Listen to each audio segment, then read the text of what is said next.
You down with BCP?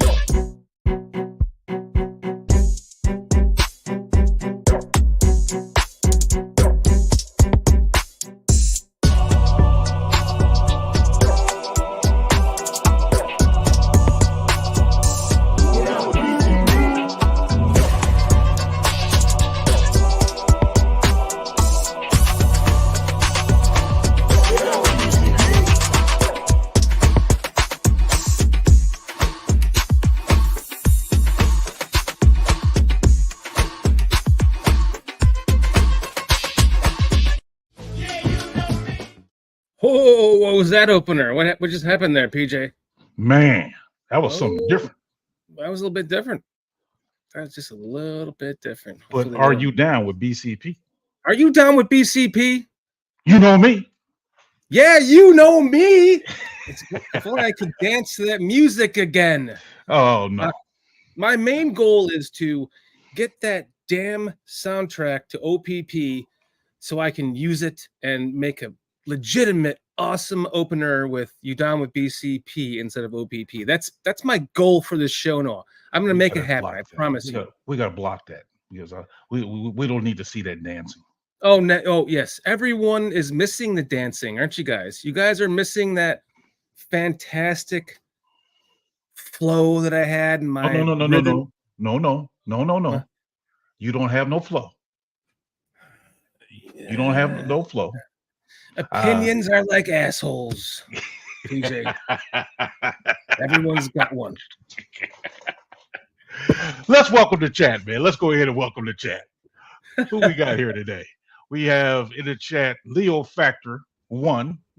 We have Mr. Scrody, Doug Van Dorn, Mark Brewhaw 7. Brewhaw 7. Welcome aboard. Doug Van Dorn. Man, all right. Jay Grizz, J2K, Jay Grizzle, James Ford, Cliff Victoria, Mark Kazak hanging out with us again, man. J2K coming up on the draft marathon we're going to have in a couple of weeks. Looking forward to that. Leo Factor 1. Mo. Good to see you guys again tonight. I think Foster's house must have burnt down because he is not joining us tonight. Apparently, he hasn't shown up yet. He hasn't officially told us he's not joining us, but he's running late at the very least. And before we get started, I do want to remind you guys that we are now presented by BetUS. Go to BetUS. Check out BetUS.com. Every sports bettor's favorite sports book. Place your sports bets with BetUS. Use that promo code to get 125% sign-up bonus. bit.ly/BearsCountryPodcast. Let me play that again just because I didn't see it. -BetUS.com. bit.ly/BearsCountryPodcast -BetUS for that promo code if you guys are listening on audio stream. And PJ, before we get started with our but if you're going to bet, please bet responsibly. Thank you, sir. Before we get started with our new up and coming rising star in the podcasting world, Adam Mason, I would like to very quickly just take a moment of silence for a fallen NFL soldier, Vontae Davis, who went to the University of Illinois and was one of my favorite players. I wish the Bears could have drafted him, followed him in his career with the Colts and the Titans and so on. And just a big fan of his, and prayers go out to you and your family. So let's just take a quick moment of silence for the passing of Vontae Davis.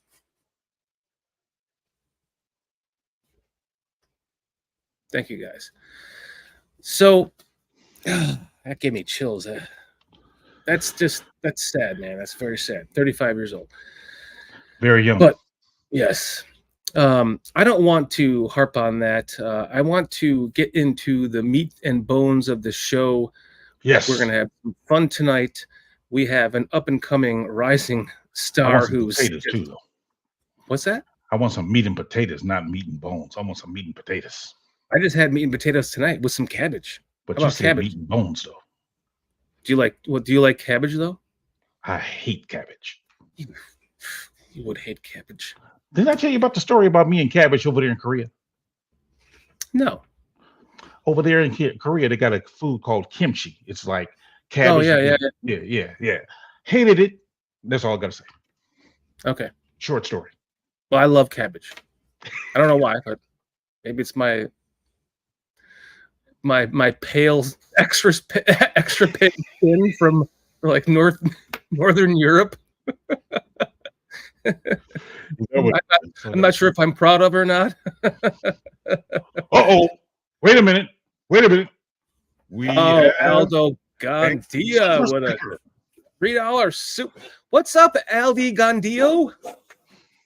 I wanted to open the show with my name as Aldi Gandio because Aldo on the Bauer Network on Tuesday he had my name spelled perfectly, Daniel Shortino, as he was Daniel Shortino, but then every time he pronounced my last name, he picked it up. Scortino. One time you got it right, buddy. It's Shortino, and thank you, Bruja, for correcting him. I saw that on the show. I appreciate that. That was funny stuff. That you said it in capitals. It's Shortino in capitals. Appreciate the super sticker there, Aldo. Appreciate you, my man. Appreciate you. Appreciate it, Aldo. Thank you very much. Aldi Gandio. We have a very special guest, up and coming rising star here in the YouTube world. The guy is just blowing up, taking the world by storm. Fantastic. Great stuff. He reminds me of like 5 years ago when I could actually concentrate on this shit before I started doing a podcast that had, openers and closers and all that kind of crap that goes along with it. And you start to, all of a sudden I'm like, wait, I feel like the dumbest Bears fan alive right now when I used to be like Adam Mason. So this guy, I'm telling you, when I watch his video, especially when he was breaking down the Justin Fields and why we should keep him, superb. Now, we know that ship has sailed, allegedly. I'm still holding on, allegedly. But I just want to say, his video. Trade back. Okay, man, we can do a trade back. We can do that. But anyway, his videos were just superb. And I encourage each and every one of you in the chat, check out his videos. He does a wonderful, wonderful job of breaking down the analytics of positions, of players. He does a great job. Well, let's stop talking about him and talk to him. How about that? Why not? Let's do that. Adam frickin' Mason. I'm down with BCP. Yeah, you know me. I'm down with BCP. There you go, man. Good to be on with you, Dan Shortini, PJ. Shortini. You're welcome. Scortini. Truly appreciate you joining us tonight, man. Happy to be here. Excited to be with you guys. Dude, first off, I just quickly before PJ interrogates you, I would like to just talk about your rise to just everyone has just been talking about you. And when I go and watch your videos, I can see why. You're spot on with your analytics, with your ideas, with your pontifications, with your what ifs, with your everything that I kind of like to get accused of being one-sided or the other on this show. You're able to like broadcast that to the world as all these different scenarios in a way that I cannot do. And I appreciate that. And so I just want to know, like, how do you do it? Like, how are you? How much fun are you having right now? Well, I love it. I think the biggest thing was that a lot of fans are getting sick of talking heads talking without basis and just going with narratives. So I followed a lot of you guys for years. And the biggest one, I was on Swifty's show, Swift Sports. About a year ago, he asked me to come onto his show because we were debating on his chat stream Yannick Ngakoue. And I was telling everyone, I don't want Yannick Ngakoue. I don't want him. Like, he's horrible, guys. We don't want Yannick Ngakoue. And he's like, dude, what are you talking about? And I started bringing up all these stats. I just started regurgitating them out. And he's like, dude, what are you talking about? Like, and then he's like, dude, come on my show. And I was like, that's not me. I'm not a podcaster. I'm just a super fan who likes to look up nerdy stuff. And so then over the holidays, all this stuff started coming out about Justin Fields. We were in like week 14 between Thanksgiving and Christmas. And reporters after every game were asking Justin Fields different stupid questions. And like, what would it take for you to stay here? And like, what do you need to prove? And I was just like, this is bullcrap. I'm done with this. So I just decided to start trying it. And if you look at my first videos, they still have like 2 views to this day. You don't know what you're doing when you start doing this. And I just decided to start trying it. And I just started putting stuff together. And then one day, my video I put on the contested catch rate and the drop percentages that Clay Harbor shared them on Football Night in Chicago. That kind of went big. And then a couple of people started saying, I saw this on Adam's channel. Clay stole that from him. And then all of a sudden I started getting some traction, and it was just kind of crazy because more people wanted to see that. They wanted to see the stupid analytical crazy stuff that nobody's pointing out. And that's the stuff that I do on my spreadsheets without sharing it. Before I started a channel, I do all that stuff. I break these players down. I want to see, I like to play GM. And I think there's so many fans that do the same thing. They like to play GM. We want to know what we would do. We do the hypotheticals. And that's why we do 5,000 mock drafts in off season, is because we want to play GM. And I think it just reached a lot of fans that wanted to do that same type of thing. And we're thinking the same type of thing. So I think that's kind of why a lot of people started subscribing, and we started having a lot of people right up from day one. So there is something to how you present it though, too, which is how you present it. It's very well done. Thank you. And very great. I haven't seen your first video, but your last video is. Oh, don't go watch the first on this show either. Please don't. If anybody goes and watch the first videos I ever made from like Thanksgiving, you'll see there's like 2 views, and you're like, what the crap is this? This is like high school PowerPoint presentation. Oh, like, what are you doing? Mine is terrible. It's got more than 2 views, but it is terrible. I use it as a comical event one night on the show for an anniversary. Well, interruption, please. We have over 100 people in the chat. Over 100 people in the chat. All right. Just want to make that announcement. It's only because Adam's here. All right. PJ, you want to interrogate him before we continue? Well, seeing as though you started the interrogation, because that's one of the questions I was going to ask. But Adam, are you a Bears fan itself? Been my whole life. Of course. Bear down. That's the whole reason this whole thing got started. But I've been there through the thick and thin of it. I was only 3 or 4 years old when we won the Super Bowl. I went through agony when my best friend, who's a Colts fan, beat us in 07, 08. And I'm still just dying to see my first adult. I'm in my 40s, and I haven't seen us win a Super Bowl. So I'm dying with the rest of you guys. I'm bearing down, and I'm waiting for it. What made you become a Bears fan? My brother. I have a brother 7 years older than me. I grew up in a small farm town in southern Utah.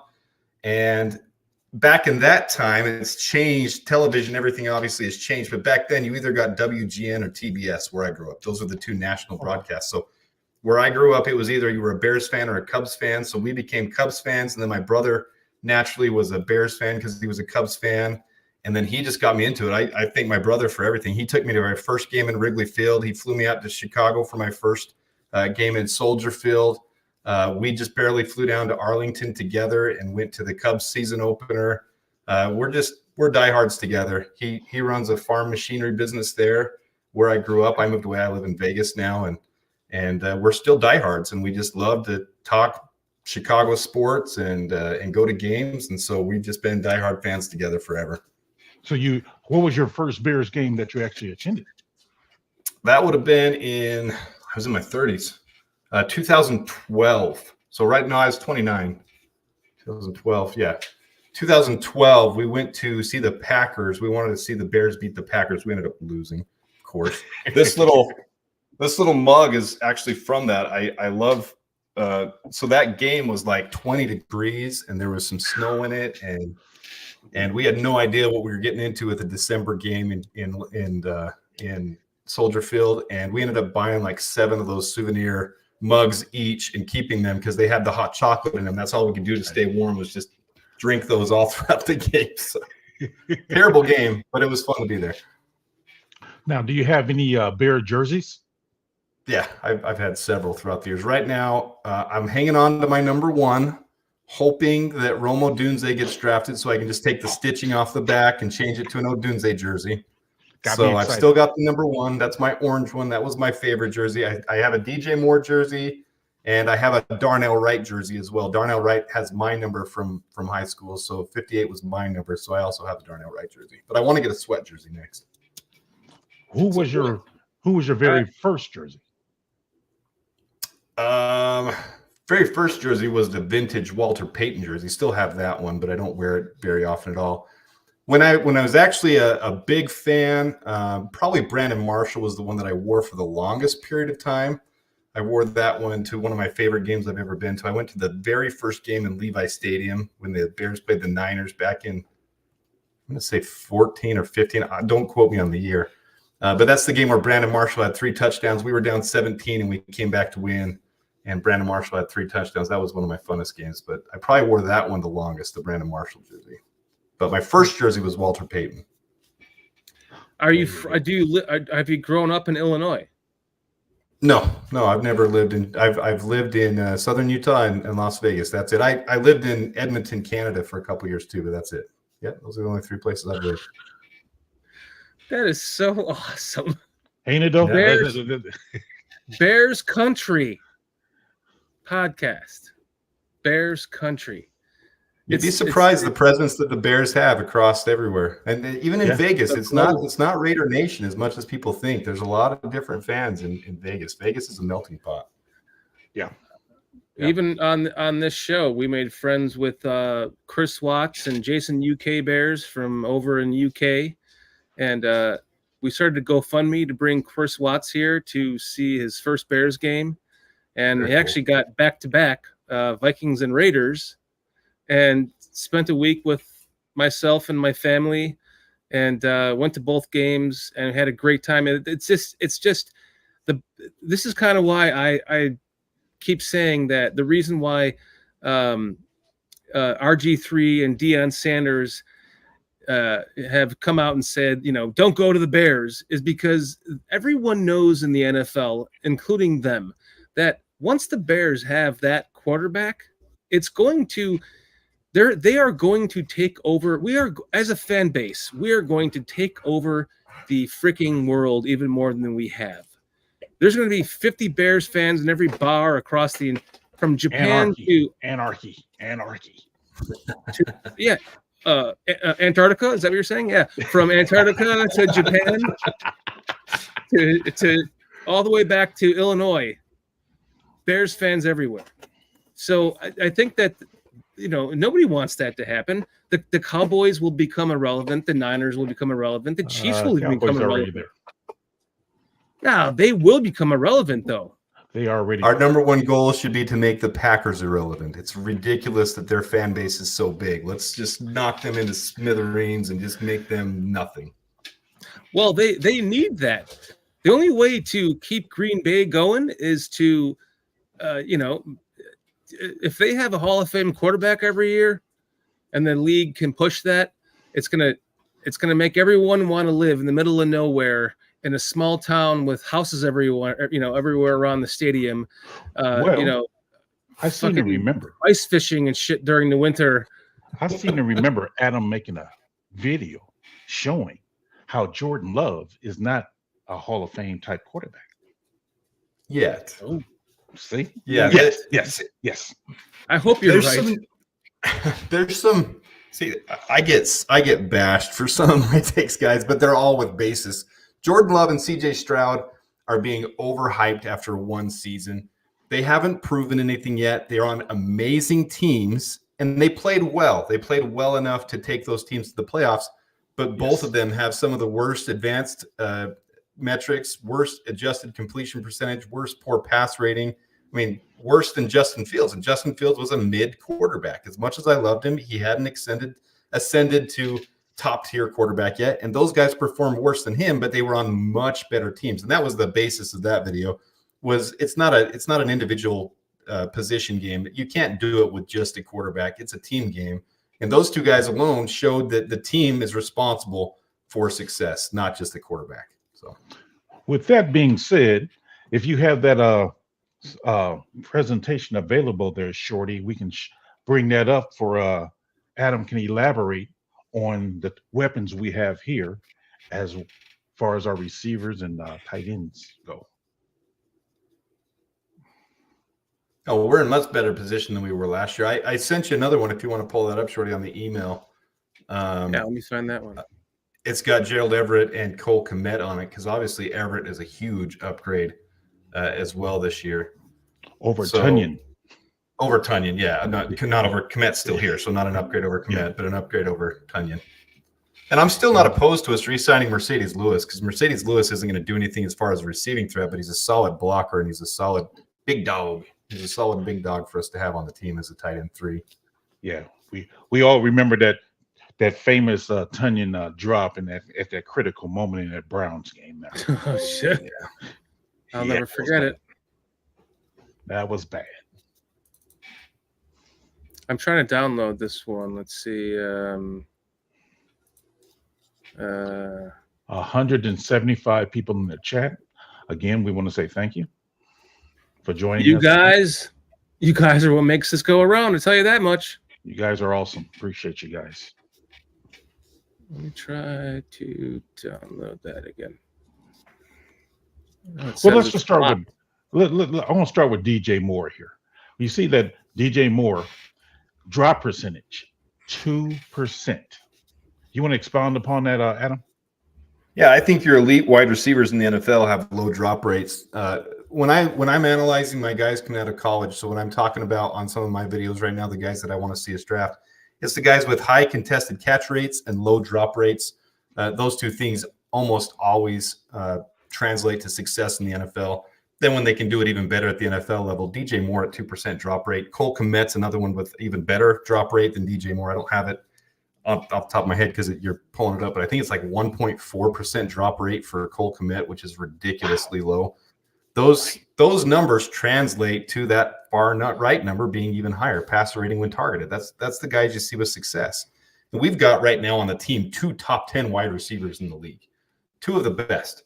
And so we're coming into a situation where a new quarterback is going to flourish. I mean, any way you slice it, he's going to have a CJ Stroud type of situation where you've got multiple receivers that you can trust, that you can throw the ball up to, that you can have better anticipation with because you know they're going to be open. You saw what Justin Fields did with DJ Moore compared to the other guys because he could trust him, because he could see what he was going to do and he could trust him to get where he was supposed to be, not run the wrong routes like Tyler Scott did, not drop the ball. Now, I'm not saying Tyler Scott's a lost cause. He's coming into his second year, and that's big for a player to have that first year under their belt. I really have a lot of hope for Tyler Scott. I hope he hit the jugs machine. Hope he's working on his craft 24/7. Hope he gets with Caleb right off the bat and starts getting some experience with him. They can build some trust.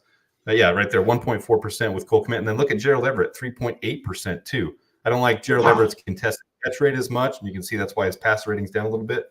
But 4 guys right there, right off the bat, right around 100 pass rating when targeted. I mean, whoever it is, it's a Caleb Williams, but Caleb Williams is going to come in day one and have 4 targets. Those 12 personnel sets, you got all 4 of those guys in that throw into them. I mean, it's going to be a dream situation. The only other team to have that type of situation is the Vikings. Both those quarterbacks that come in are going to have day one success with their wide receivers as long as the line holds up their part. Now this is impressive. When I'm looking at this, and I'm like, first thing I'm looking at is the height of these receivers, being the part of the top 3 there being Keenan Allen, Cole Kmet, and Everett. So you give the quarterback some tall receivers, and then all world and DJ Moore. So then that's impressive to begin with. 40 times are okay. Nothing to write home about except for Valus. But the drop percentage, like you're speaking upon, I mean, Keenan Allen, he's the highest drop percentage rate out of the top 4 with 5%. but 2% for DJ Moore, 1.4 for Cole Kmet, Everett at 3.8. That's really impressive. Now, you want to talk about the contested catch rate? Yeah, well, if I can just add to that really quick, the Keenan Allen drop percentage is only 5.3 because he was targeted so much that the numbers just went up because of that. Right. So, well, yeah, and I mean, 5.3 is nothing to knock on. I mean, it's not a bad not at all percentage. Right. His career drop percentage is 5.2, so it's right along the line with his career. Last year was a 0 drop percentage rate. So he's just a model consistency. Keenan Allen is a staple for making it in the league long term. I mean, contested catch rate, I just like to see that more on my X receivers more than anything, more on my guys that you're going to be having to battle balls away from other guys with. I want to see him muscle those balls away and fight for them. It just leads to more success. If you're winning the contested catches, obviously you're going to be getting more receptions, more yards, better passer rating. It just leads to overall success. So all those things just translate. High contested catch, low drop rate just equals top 10 wide receiver in the league. And that's just the way you slice it. Right. And that so Keenan Allen, the reason his 40 time is incomplete is he was injured during his combine and when he was being drafted. And so out there, you'll see stuff between 4.55 and 4.7. He's never been known as the super quick receiver, but his 40 time wasn't accurate from when he went through the draft process because he was injured during his draft process, which is part of why he dropped down to the 3rd round and he wasn't drafted higher than he should have been. Okay. What's that last category you have up there? Passer rating when targeted. Sorry, I tried to mention that earlier, but that's just the quarterback's passer rating when they target that player. Impressive. It is impressive. Impressive, man. And I like how you present yourself with it too. Like when you're doing your show, it's just you really make the case for it. Oh yeah. Well, that's how you have to get basis for stuff. I try not to do anything off of pure bias. I try to have basis for it. A lot of people don't like that because they don't like that it disrupts their bias. And then I do create bias just like anybody else. I wanted us to keep Justin Fields just the way it was. After everything I looked at and researched, I really thought there was a huge case for us to keep Justin Fields and to build around him. But the reality is this team is pretty far along and they made a business decision to go cheaper. And that's all you can slice it down to at the end of the day. I think even hearing about Matt Eberflus and Ryan Poles making that call together, going to Matt Eberflus's house and calling him, it shows how torn up they were, that they had a hard time making that decision, which is why it took so long, which is why we didn't get as much draft capital as we should have out of it because they had to drag it out and they lost some footing and they weren't able to milk other teams. Instead, they got milked by other teams because it was a tough decision. But at the end of the day, Caleb Williams is going to come in on a rookie contract. He's a very highly rated prospect. And so it's a business decision that will pay off if he turns out to be somewhere in the Joe Burrow range of quarterback. I mean, it'll absolutely pay off long-term for us by doing that with a team that's already built up pretty solidly to bring a quarterback into.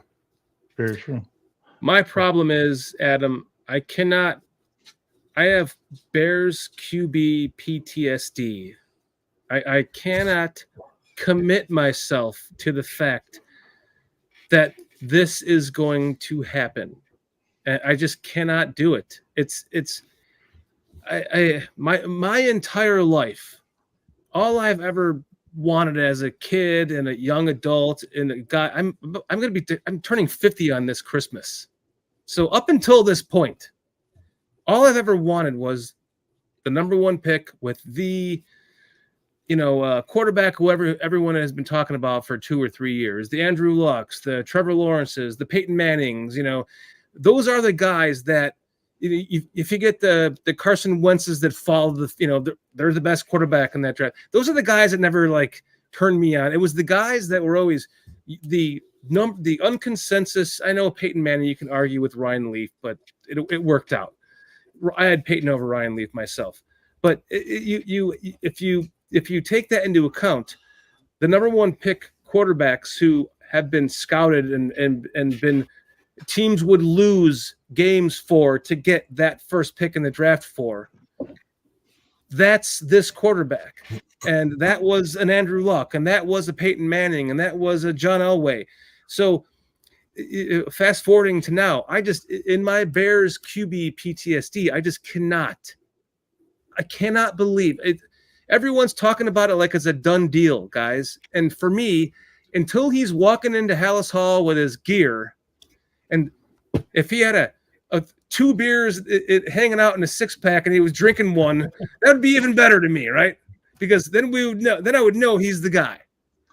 I love definitely drinking the beers, but I love QB PTSD. I'm going to use that term. That's pretty freaking good because we've all experienced that. If you've truly been a Bears fan for 30, 40 years, you've experienced it full circle, Hardy. And that's why I think a lot of people can relate to what I'm saying, because I've said repeatedly that I want us to keep Justin Fields.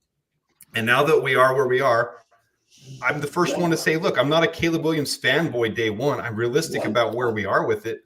I just want you to go prove it now. Like, go out on the field, and that's going to resolve everything. You go out there and you throw 4,000 yards. You take us into the playoffs. Even if your numbers are like C.J. Stroud and you weren't necessarily responsible for the whole thing, but you did good enough. You did your job to show that year 2 is a slam dunk going into the season with you. There's no one that would debate C.J. Stroud should be the quarterback of Houston. He 100% should be. A rookie year, right. Played that well, managed the game well enough to, have some bad advanced stats, but the team got to the playoffs. They're winning. That's what we want. And if you can see that type of potential, now I'm going to play devil's advocate. I'm going to join you, Dan, in a way that I shouldn't, because it's cynical and it's my name is wrong on there. I need to change that. Let me change that right now. I'm actually Shorty. Oh yeah, you are. I know. My bad. That was my alter ego last week. Sorry. I'm going to play devil's advocate for a second. And what if they're playing this so hard? What if they're playing the hype up so hard to get the Commanders to give us a Herschel Walker type of trade? It's not going to happen, guys. I'm not really saying that, but we're going Caleb. Because of this, you played. Not because of that. You played right into it. This is my biggest fear. Look at that skinny little guy on the left, and look at this guy over on the right. Look at that. Look at the little skinny guy on the left that wasn't trusted to throw anything but a higher screen pass percentage than anybody else in the league. Almost 20% screens when he was in the game. Because his arm wasn't strong enough. If you look at that, and you look at his training. You wasn't ready where you had him. You wasn't ready. Look at this. Look at this dude. Look at his legs now. What if his arm got 50% strong? This is my case for QB PTSD with the Bears. The Bears know what's going on with this kid. Are they seeing this? Are they seeing it with their own eyes? Do they think that this kid is better than Caleb? I'm just posing the question. It's not my opinion. Please do not take it that way. We've made a bunch of jokes on this show for months about it. But if his arm got 50% stronger because he has been doing this kind of shit and this kind of training when he's doing this. That's really cool if you're a professional weightlifter. I know, right? Or arm wrestler. But to me, that's the Bears. Look, okay, they're going, well, this kid's ripped now, but is he toning the right tendons? Is he working on his forearm and his wrist? Is he working on what is this muscle called here? All the muscles that make your arm stronger. Is that what do they see, or do the Bears just see him going, well, look at this kid's twice as big? That's my fear, is that they're going to fall in love with what they already have.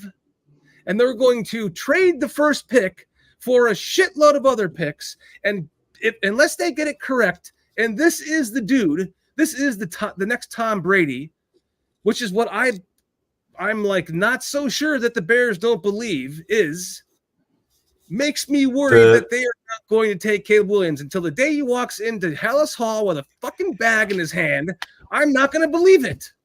The way that a Tyson Bagent becomes a Tom Brady isn't by trading down. It's if a Caleb Williams got hurt and he got his time to shine and he showed it. When you have number 1 overall, you don't go with Tyson Bagent and trade down for the Hall and not take a quarterback. You're taking Caleb Williams. I don't want to play devil's advocate that hard. The reality is, do hope if you're Tyson right. Bagent ever becomes Tom Brady, it's because of an injury. It's because of a situation where he got to come in and shine after an injury. It's not because the Bears picked him to be. Tyson Bagent didn't even play. I know a lot of Bears fans don't want to hear this. He didn't play that well in those 4 games. It was one of the 4 easiest games of our stretch. We probably should have gone 4-0, and I really am convinced if Justin Fields were playing all 4 of those games, we would have gone 4-0.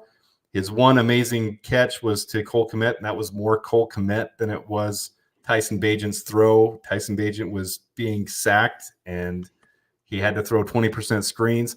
I'm not down on Tyson Bagent, guys. I think he's a quality backup who's going to continue to develop. He is not a starter in the NFL. Tyson Bagent has 0.0, negative 1% chance of starting for the Bears this season. Sorry. What if they started? If they saw all that and then they wanted to sit Williams as long as they could, maybe get him into Williams is leagues ahead of Tyson Bagent already. You wouldn't sit Williams and start Bagent. So he's not our next Mike Glennon. No, there's not going to start over chance. Okay, Tyson Bagent can start the Hall of Fame game. I'm going to tell you what. I'll believe it when I see it. That's all I got to say. I'm not here to rain on your parade, man, but Tyson Bagent will start the Hall of Fame game. That I'll give him. You're not raining. See, listen, do not misunderstand me. You are not raining on my parade. You're causing me to have no rain. I don't want rain on my fucking parade. This is the rain on my parade is the Bears thinking that, and then all of a sudden we're all shocked. When Roger walks, look at how much Ryan Poles and Matt Eberflus, they already love Caleb Williams. I mean, that's the biggest factor. I mean, someone like me who really wanted to leave the possibility of the Hall open, I've gone from 90%, 95%. Now it's 99% for me. Like, we're taking Caleb Williams. They are absolutely in love with him to the point where they're interacting with other players at this point. They're showing him the playbook. They're giving him a key card to Halas Hall. They're just trying to integrate him into the culture at this point. It's a foregone conclusion. He is a Bear. They've fallen in love with him. Caleb Williams. They gave him a key card. That's the rumor. There's rumors, and I don't know if that's a fact or not. But that rumor went around that they want to give him a key card. I heard that rumor. That's not possible though until he's drafted. That would be illegal, wouldn't it? I don't know the legalities on that. Yeah, I don't either. It seems like it would be some form, but I mean, they can negotiate contracts with him right now. So, Greg Gabriel said on Aldi Gandio's show on the Ballroom Network that's not legal. That they cannot do that. I don't think you can meet with them until May something. I think he said. You can't meet with him. Yeah, well, once the draft occurs, he can't come in until the rookie minicamp and then OTAs. There's only limited times where they can come in and have time in there. They have to have specified breaks away. So once that happens, but right now they can be on the phone with him, talking to him, negotiating contracts and stuff like that. How much he can be at Halas Hall, I think just the top 30 does it. I don't know. I find it funny that this is one of my good friends who has been on the show a lot, and he says, I cannot believe this is really being discussed. I come on to see what's going on, and Tyson is what you were talking about? This is just ridiculous. Have a good one, all. I'm not listening to listen. This is not my opinion. This is just what I think is possible with this team. Deshaun Watson should have been the pick, not trading up for fucking Mitch Trubisky, guys. So until they actually do not trade this pick, I can't believe I have to go through every scenario in my head, very similar to like you do, Adam, with all of the breakdowns of love. This is every scenario comes down to, is it possible that the QB Bears PTSD. actually... Yes, it's my QB PTSD. Thank you. Well, let me just say, over 200 people in the chat. Thank you very much. Thank you very much. People in the chat, over 200 in the chat. Thank you very much. I started off by saying, my one wish my entire life was to be in this situation, and my fear is that, and if that's unless they're correct and we're all wrong, my fear is that just take Caleb Williams, please. Why not? And those how long did it take? Go ahead. Sorry. How long did it take for them to announce that Andrew Luck was because they announced that they were taking Andrew Luck, the Colts, at some point before the draft. And didn't but I think the league has changed now. I think the league likes to build up the hype for it. I don't think they want the Bears. As much as the Bears can't say something, the league doesn't want them to say something, I think the Bears would right now at this point say, yeah, we're taking Caleb. There's a reason that the rumor right now is Caleb's not even doing any of the top 30 visits. I mean, he knows he's coming to the Bears. God, please be correct. Please. Please. And just think about it this way. We didn't have to give up all the crazy draft capital for it. When we traded up for Justin Fields, we gave away a Hall. When other teams trade up for number one, they have to give away. Look what the Panthers did last year to get Bryce Young, who, by the way, isn't as absolutely awful as people think. It's the same concept, the whole team. They don't have a team in Carolina. So, I mean, they had to give up the Hall there too. We don't have to give that up. We get to keep 1 and 9. We're not trading our future away for once. Finally, Ryan Pace is gone, and we don't have to trade the future away to have something happen. We get to pick him up and take this shot on him without leveraging our future. So it's just absolutely where we've gone at this point. And it's not about necessarily getting the Hall anymore. We didn't have to give up the Hall either. And that's a good point to make is, yeah, we might not be getting 7 draft picks for number 1, but we also didn't have to give up 7 draft picks to get number 1. And now we get a shot on a prospect that, worst case scenario, is the best prospect since Trevor Lawrence, and best case is even better than that, even compared to the 2020, 2018 classes. So now, as far as getting Caleb and the Hall, how do you propose or suppose that could happen? Well, obviously at number 9 is the only way that can happen. We still have a blue chip draft pick at number 9. And the thing I did a video either yesterday or this morning. It's been a long day. So I did a video where I talked about how there's so many top tier guys at that top 20 range. There's really 20 guys I can see the Bears taking and starting day 1 that could be quality guys. And you've got picks at 11, 12, and 13 who all need a quarterback. And just like when the Bears traded up from 20 to 11, you overpay when you want to get ahead for the quarterback. So if one of these guys haven't come off the board and you've got Denver and Minnesota and the Raiders all fighting for that 4th quarterback and they want to come up to 9 to beat the other ones out of the way, they're going to overpay for it. And that allows us to leverage some and not just get this year's first and second round, a swap of first and a second rounder, say from the Raiders, 12 and 44 or 13 and 44. That in itself is more than a fair deal, which favors the Bears a little bit. You could get even more on top of that. You could get potentially a future third. You could get one of their late round picks. You can get more because they have to over leverage a little bit.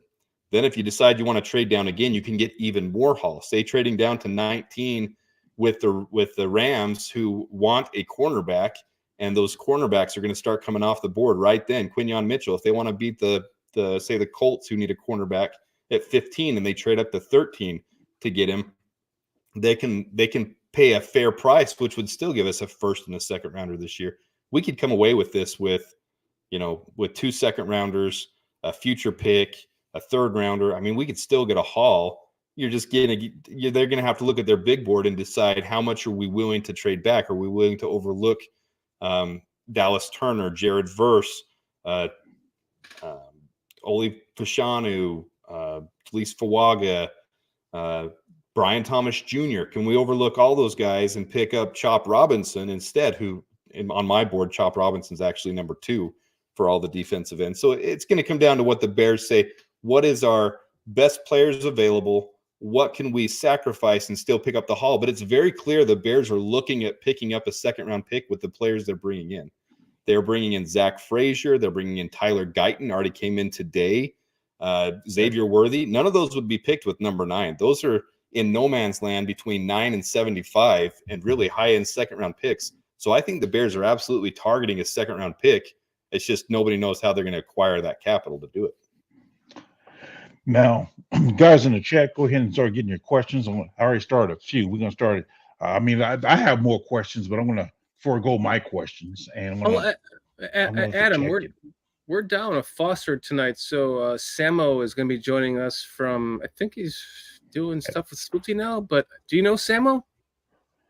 I don't know a lot of nicknames. I don't know who Sammo is. I probably know who he is now. I regret saying that because it's probably by a different name. Well, Sam. or Sammo. Sam Rush. Sam Rush. He's going to be joining us in 15 minutes. So you want to hang out with us longer than an hour? Yeah, I got a little longer. You got it. Okay. Well, let's get go ahead, PJ, and then we'll get some questions in from chat. Okay. First question. Which guys would you take with the pick at number 9? That's from Cliff Victoria. Okay, not trading down at number 9. Number 1, Joe Alt. If he's there, he is hands down a left tackle that will absolutely transform your team for the next decade. I'd take Joe Alt first.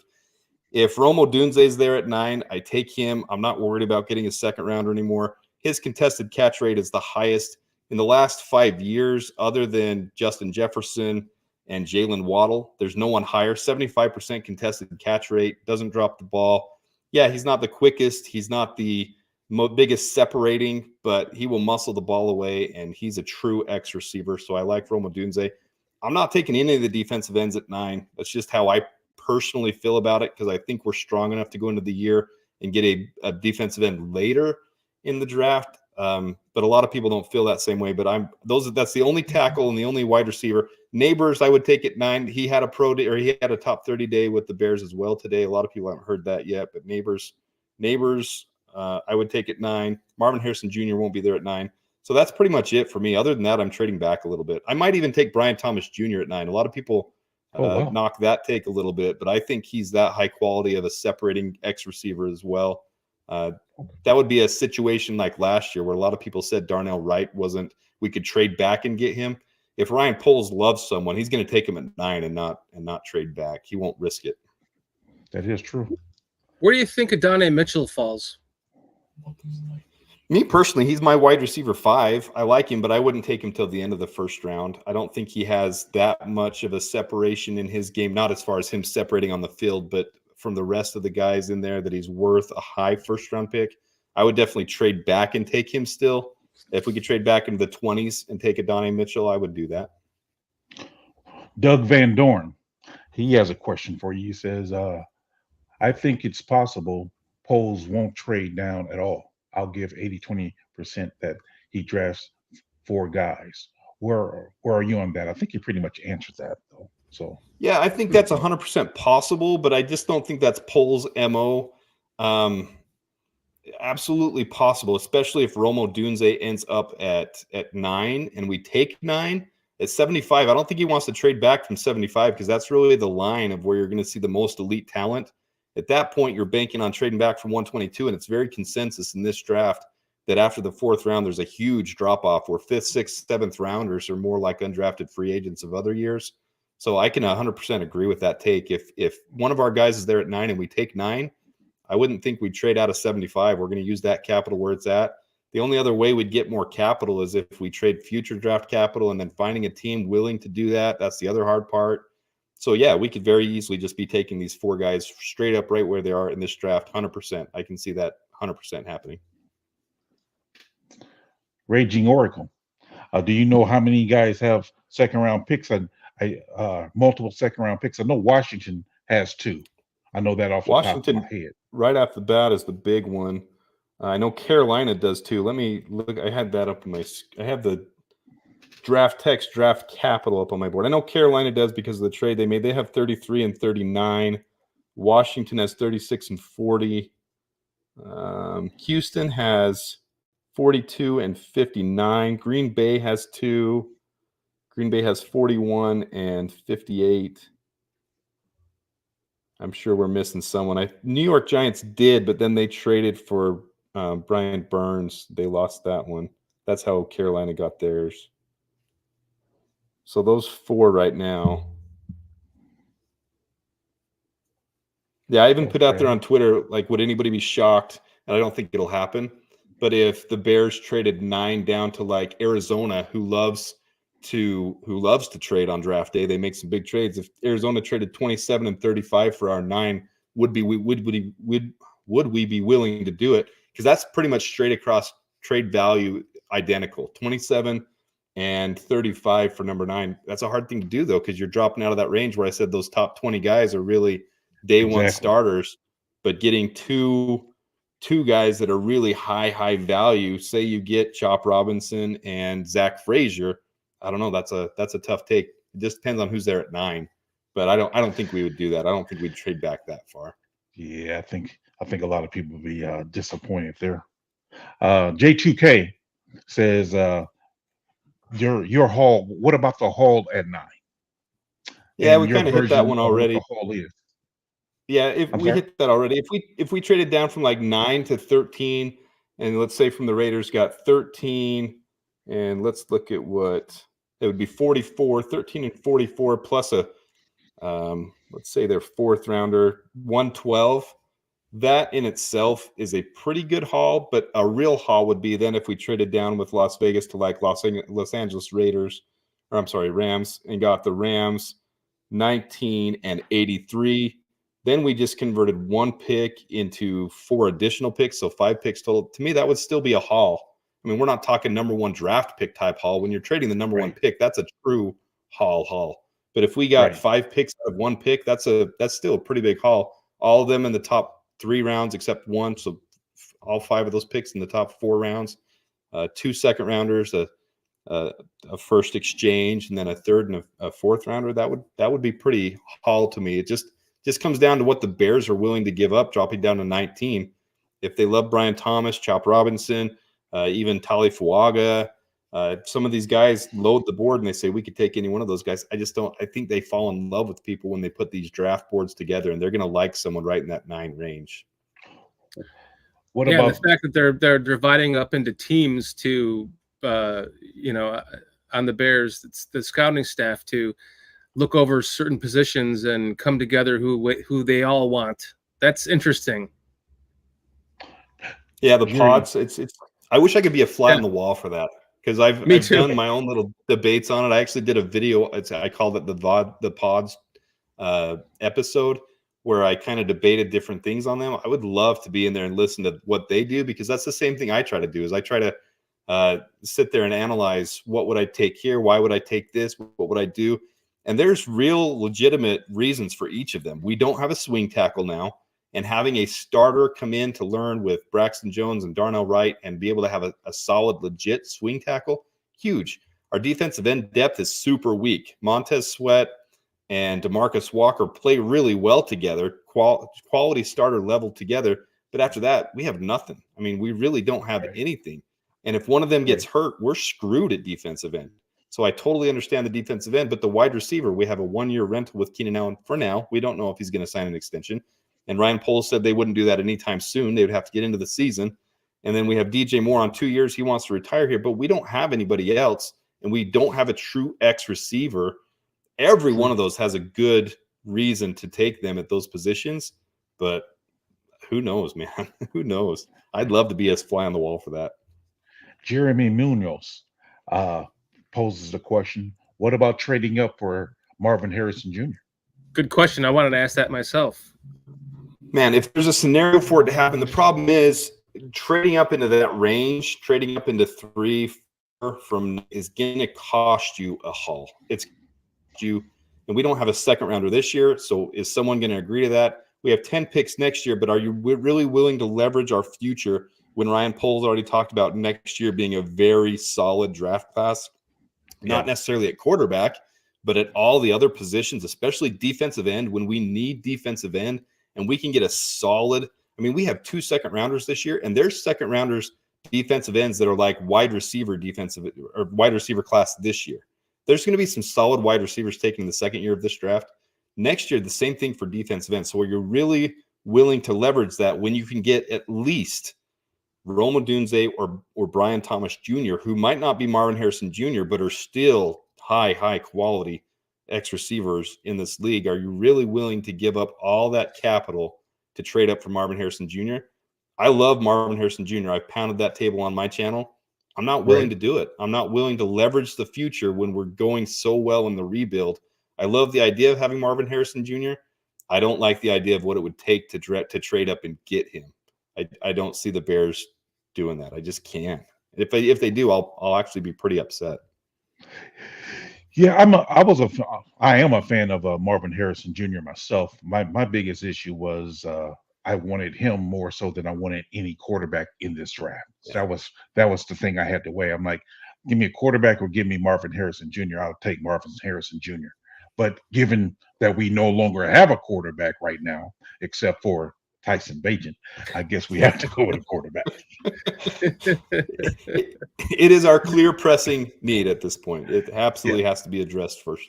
So I think you feel the same way. I think you feel the same way everybody else does, though, that had this problem with the conundrum this offseason, the big offseason debate, the Civil War. That was the real issue, is there was such high-end elite wide receiver talent, notably Marvin Harrison Jr., that we wanted that. We haven't had that in Chicago. We had Kevin White was drafted, but then had the injuries and just really ended up being a piss poor situation for us. We had Alshon Jeffrey in the second round, but other than that, we've had to buy our wide receivers or trade for them. We haven't drafted them, and we want that same type of, just like you say, QB PTSD. It's the same thing with wide receiver PTSD. We sit here and draft wide receivers in the third, fourth round, and players or fans are upset that Tyler Scott and Bayless Jones haven't panned out. I did a graph that showed your 1,000-yard receivers hardly ever coming out of the third, fourth, fifth round. It's first and second rounders all the time, and we haven't been in a position to draft wide receivers first, second round. We haven't even been doing it with offensive tackles. We haven't been doing it in those positions. Ryan Poles is finally changing that culture so we can get around to that. And with those first and second round picks next year, I would expect us to take a wide receiver with one of those 3 picks next year too. But isn't there something to be said for the quarterback developing the wide receiver? So when you're saying like quarterback, like wide receivers come to die in Chicago, well, they've never had a quarterback to speak of since Jim McMahon. And if he never got injured, he'd be in the same talk with the Montanas of that era. In my true opinion, I mean, he won 32 straight wins in a row between injuries and all that shit. It goes back to my conspiracy theory. Yeah, the team concept is so incredible to sit and study because it all relates to each other. You can't have protection for your quarterback without the line. You can't have the quarterback develop without wide receivers. You can't have the wide receivers show their true potential without the quarterbacks. I mean, it's all reciprocal, and you have to build the right way, and that's what's exciting is we're finally doing that. Caleb Williams has a better chance than any quarterback that's come fresh to Chicago than has ever had.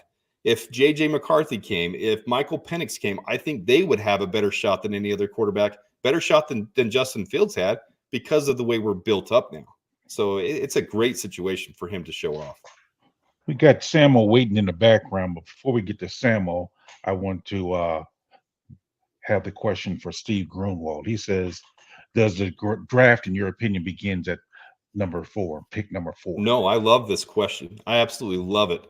I think Washington is absolutely picking quarterback at 2. If I'm the Patriots and Minnesota comes calling, I know we don't want to hear that as Bears fans because we don't want Minnesota to trade up and get a good quarterback. But if they have 11 and 23 and they're calling for number 3 with the Patriots, I think the Patriots are in much more dire need than any other team to build the rest of the team than the quarterback. If I'm the Patriots, I'm trading down. I'm getting that Hall at 3, and I'm building the team the right way and not just going quarterback just because you're supposed to go quarterback. I would trade down if I was the Patriots. So I'm excited to see. I'm intrigued, I should say, not excited like as a Bears fan, like what the Bears do, but I'm intrigued to see who really trades down in the first round because I can see that being the Patriots. And if they trade down to 11, I can see them even trading back up to get a quarterback if they don't fall. If J.J. McCarthy ends up not going into the top 10 like some people project, and they traded down to 11 and J.J. McCarthy's there, I can see them trading up with us at 9 to be able to get J.J. McCarthy and stop the Raiders and other teams from coming up. There's so many things that can happen, but I would think the draft starts at number 3, in my opinion. That's where it really starts, where I don't truly know what's going to happen. I don't necessarily think the Patriots or the Giants are taking quarterback at this point. They have bigger needs to fill. Right. Just want to take a moment real quick. We have over 300 in the chat. I just want to say thank you guys. Thank you all for joining us very much. Thank you very much. Appreciate you guys. Let's hit up chat really quick, man. Jay Grizz, Mr. Mayhem, Don freaking Burrs here, man. Thanks for hanging out with us. Oh, it's Chicago style. Bruja 7, Cliff Victoria. STC. Mr. Mayhem. Raging Oracle. Peggy Gubbins. Greg B, Peggy Gubbins. She is awesome. Yes. Leo Factor 1. Jeremy Munoz. Jay Grizz. Dude, Leo Factor, Hugh Heavens. Greg B, Doug Van Dorn. Mo Bierman. LD Gondio is here. Charles Johnson, congratulations on your disability, man. I'm glad you was able to get approved for that, man. Congratulations. But much health to you, brother. Much health to you. Absolutely. Jojo Loco hopping in. Vernon Rosen, what's up? Friend of the show, friend What's of up, mine. Vernon? Tin Mr. Pan Vernon. Dog. PZ, Mo Bierman. Real quick side note, Adam. Vernon Roseman here in chat. He got me a job working for the Bears back in the 90s where we had to run off stats for the press, the sports press. So we got to watch every game from the for like 3 seasons from the sports booth, sitting right next to Andrea Kramer and Mark Giangreco and everyone. But we got free sub sandwiches and free lunch and not alcohol but drinks. And then the only kicker was we had to go down to the copier with like 15 minutes to go or 5 minutes to go in every quarter and run off all these copies of all the stats and staple them together and hand them out to everyone. And we couldn't cheer or anything in the booth, but we got to go down to the field if we wanted to. We got to go in the locker room. And there was one day I went into the locker room. I'm like, fuck it, I'm going to the locker room. And it was after a loss. Eric Kramer was sitting outside in the hallway in his uniform with his helmet on still, just couldn't believe that he had just lost to the Lions after he lost it on like the last drive to his former team. I walk into the locker room. All I see is junk swinging everywhere. I'm like, I should not be in here. I turn around. And Dave Wanstead is like, I'm 6'2", and Dave Wanstead was like this tall to me. He's like, what are you doing here, kid? I'm like, I'm just do you have a press pass? I'm like, yeah. He's like, who do you work for? I'm like, he's like, get out of here, kid. So that was kudos to Vernon Roseman. So thank you for joining us tonight, Vernon. Without that, I would not have become the Bears fan the even larger, more PTSD quarterback Bears fan that I am.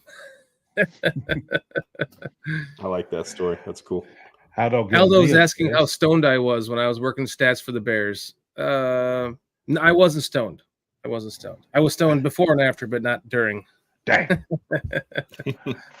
A super sticker from Aldo Gandia. Appreciate you. Thank you very much, Aldo. As always, man, you're the #1 sticker guy for me. $2 super sticker from LD Gandio.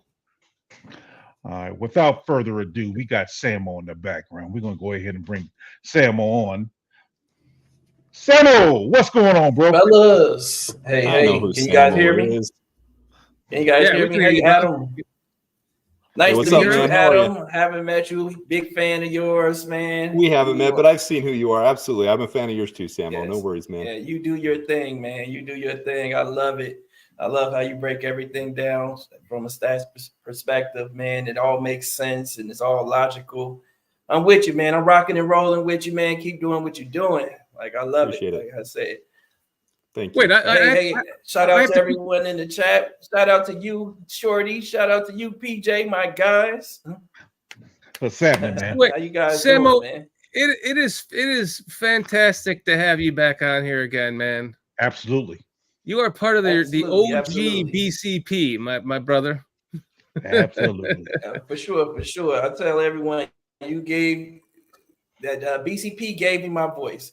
No, you did, Shorty. I mean, we started out on Aldo's channel, so shout out to Aldo and on his network as well. You know, we started out there, and you reached out, and we were doing our thing for a while, and then we moved over to BCP and did our thing for a while. So I want you to know I appreciate everything you've done for me, and then like I said, you gave me my voice or my opportunity to be heard. I'll say that for sure. Much love, man. It's great to hear your voice again. It's great to see have you on the channel again, man. We had so much fun during the draft last year. We want to send invites out to you guys again, and you as well, Adam. we want to conglomerate during the draft like we did last year. We're a little bit bigger now than we were last year, but we want to send out invites, StreamYard invites to everyone that would like to be a part of BCP on draft day, on all 3 draft days, the marathon that we're going to make it, so that anyone can hop in for 2 minutes, 1 minute, 5 minutes, half an hour, hang out with us, talk Bears, talk about the draft picks. But don't talk about Tyson Bagent. And knock it up with but we will, I'm sure, talk about spaghetti and catfish again, though. I can guarantee you that. Absolutely. That's what we're doing. Spaghetti and catfish. Yeah, absolutely. Friday. We have to do that on Friday night. That's a Friday fish fry. There you go. You know what I'm talking about, Sammo. That's a Friday meal. That's a Friday night meal, Man, that's it. I'll be eating leftover pizza. I am going to say I just saw Swifty join the chat in there. I'm always going to give a shout out to Swifty. Swift. He's the one. After my first couple videos started going big because of the stats, he had me come on, and I'm always going to be a big fan of Swifty. Swifty, see you in the chat there, buddy. Love you, man. What's up, Swifty? What's up, Swift? Swifty has been probably the biggest supporter of this channel of any other podcaster besides Aldo. And Aldo and Swifty both been great. You guys have been, 1 and 1A in support of us. We appreciate you guys. We love you guys. Swifty and I made friends, a long time ago, and he has done nothing but help us on this channel and vice versa. So shout out to you. Swifty earlier today. So yes, Swifty. Appreciate you being in the chat, man. And shout out to you, LD Gondio, for everything that you have done. I'm only saying that because you can't get my frickin' last name right, Aldo. Shortino. It's fucking Shortino. It's not Scortino. It's not Shortini. It's Shortino. Jeez. All right. I'm done. All right. As long as you're done. Right. Sam, will you have any questions for Adam? Oh, man. Where do I begin? So many questions. Throwing you to the wolves, man. Hey, one of the main questions though that I really want to hear from a stats perspective though, and is the debate about Braxton Jones, man, and whether or not we should be moving on from Braxton Jones right now, because I don't think Braxton is as bad as everyone think he is. I think that his ceiling probably is just an above average left tackle starter, but I think that he's ascending to that spot. And I think this year being his 3rd year, I think he can get himself there. I think he has some things he needs to work on. I think his hands and, that lower body strength has to improve as well, so he can stop that bull rush. But I would hate to go and draft a guy at offensive tackle at 9. And I heard you, Adam, and I heard you just say that you would love Joe Alt. I just heard you say that you would love Joe Alt. I'm like, Joe Alt is leagues above Braxton Jones. This is the same conversation. I love that you posed this question. A lot of people don't pose this question because this is the exact same question as Justin Fields. Braxton Jones is improving every year, but where's his ceiling? Where will he get to? He's not going to get to Joe Alt level, in my opinion. So you take Joe Alt. But that doesn't mean Braxton Jones is chump food. It doesn't mean he's ascending every year. He's doing better and better. I think his base has gotten a lot better. I think he's handling the bull rush a lot better. And if I'm Braxton Jones and I'm hearing these rumors and I'm hearing the Bears saying they're going into pods, I'm going to do everything I can this offseason to work my nuts off so that I can be showing that I am worth keeping as the left tackle. Even if you draft a Tyler Guyton in the 2nd round because you get another pick. We saw him come in for a top 30 visit, and I did a short video on him. His big thing with Tyler Guyton is he's like the perfect profile pick for a Ryan Poles type of pick. He was a defensive end that converted to tackle and only became a tackle in the college level. But he's like the prototypical NFL size. He's almost the exact same size as Joe Alt. He's just not clean and polished. So he's a guy you take and try to develop him. And if I'm Braxton Jones, I'm saying there's no way in hell I'm letting you guys pick someone at 9 because I'm going to show you how much I'm working and improving and what I'm doing. But it's the same scenario as Justin Fields, ascending player, improving every year. Not necessarily the number one guy in his class, but showing that he's worth keeping. And what will they do? He's not the end of his contract, but he's getting closer, a couple of years away from it. So who knows? I like what That's a great comment. what Foles said was, and when the offseason started, was he wanted to bring, if anything, bring someone in for competition for Braxton. And given our limited draft picks, I can see where he's coming from. And I don't even know, unless we do a trade down of some sort, that even competition won't be able to be brought in.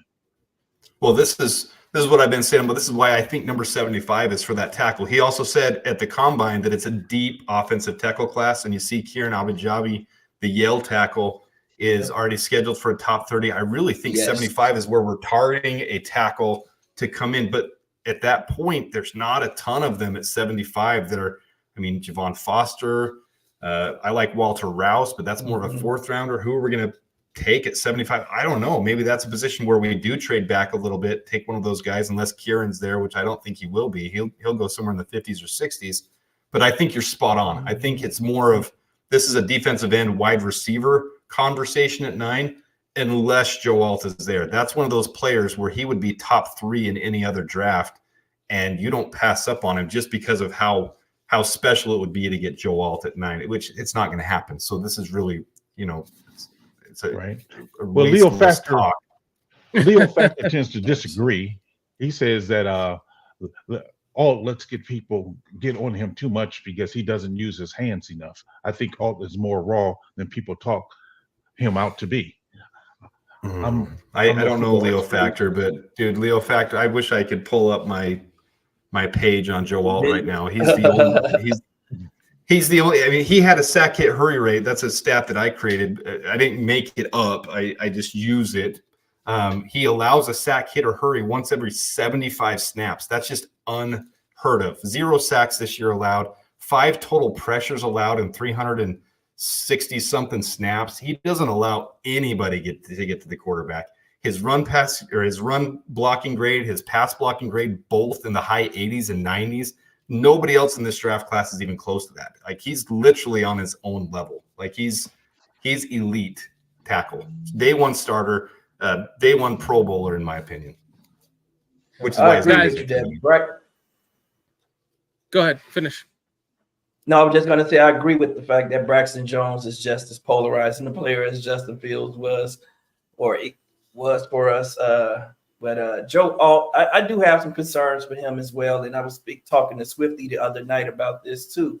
And he kind of agrees the height thing scares me because he's so tall and allowing guys to get into his chest and, having to maintain that low center of gravity, because just let's face it, everyone's going to be lower than him all the time initially. So he's going to have to continuously bend, and that's going to take a strain on your back and your neck and then your knees at some point in time. Like, how long is he going to be able to hold up? Because we don't typically see 6'8" offensive tackles in the league. I don't know if there's one that's had a long career, successful career at 6'8", and I think that's probably the reason, is just because of the toll is going to take on your body, all that bending, and also for so long. And can you be successful so long? I think the thing about Alt, though, is that he does have those really long arms and he's able to move really well. So, if anyone could do it, I think it's him, but it is concerning to me as well. And what does a 6'8" tackle? What does a 6'8" tackle do for a 6'1" and an 1/8 tall quarterback with throwing lanes? Does that make it more difficult? Yeah, I would think so. You look to your left. He looked to that left side. It's probably easier. It's hero ball now. Back of the head. Yep. Yeah. Aldo Gandia says that Braxton Jones is more athletic than Alt. Alt is better, but he has similar problems that Braxton has with the bull rush. Yep. What do you think about that, Adam?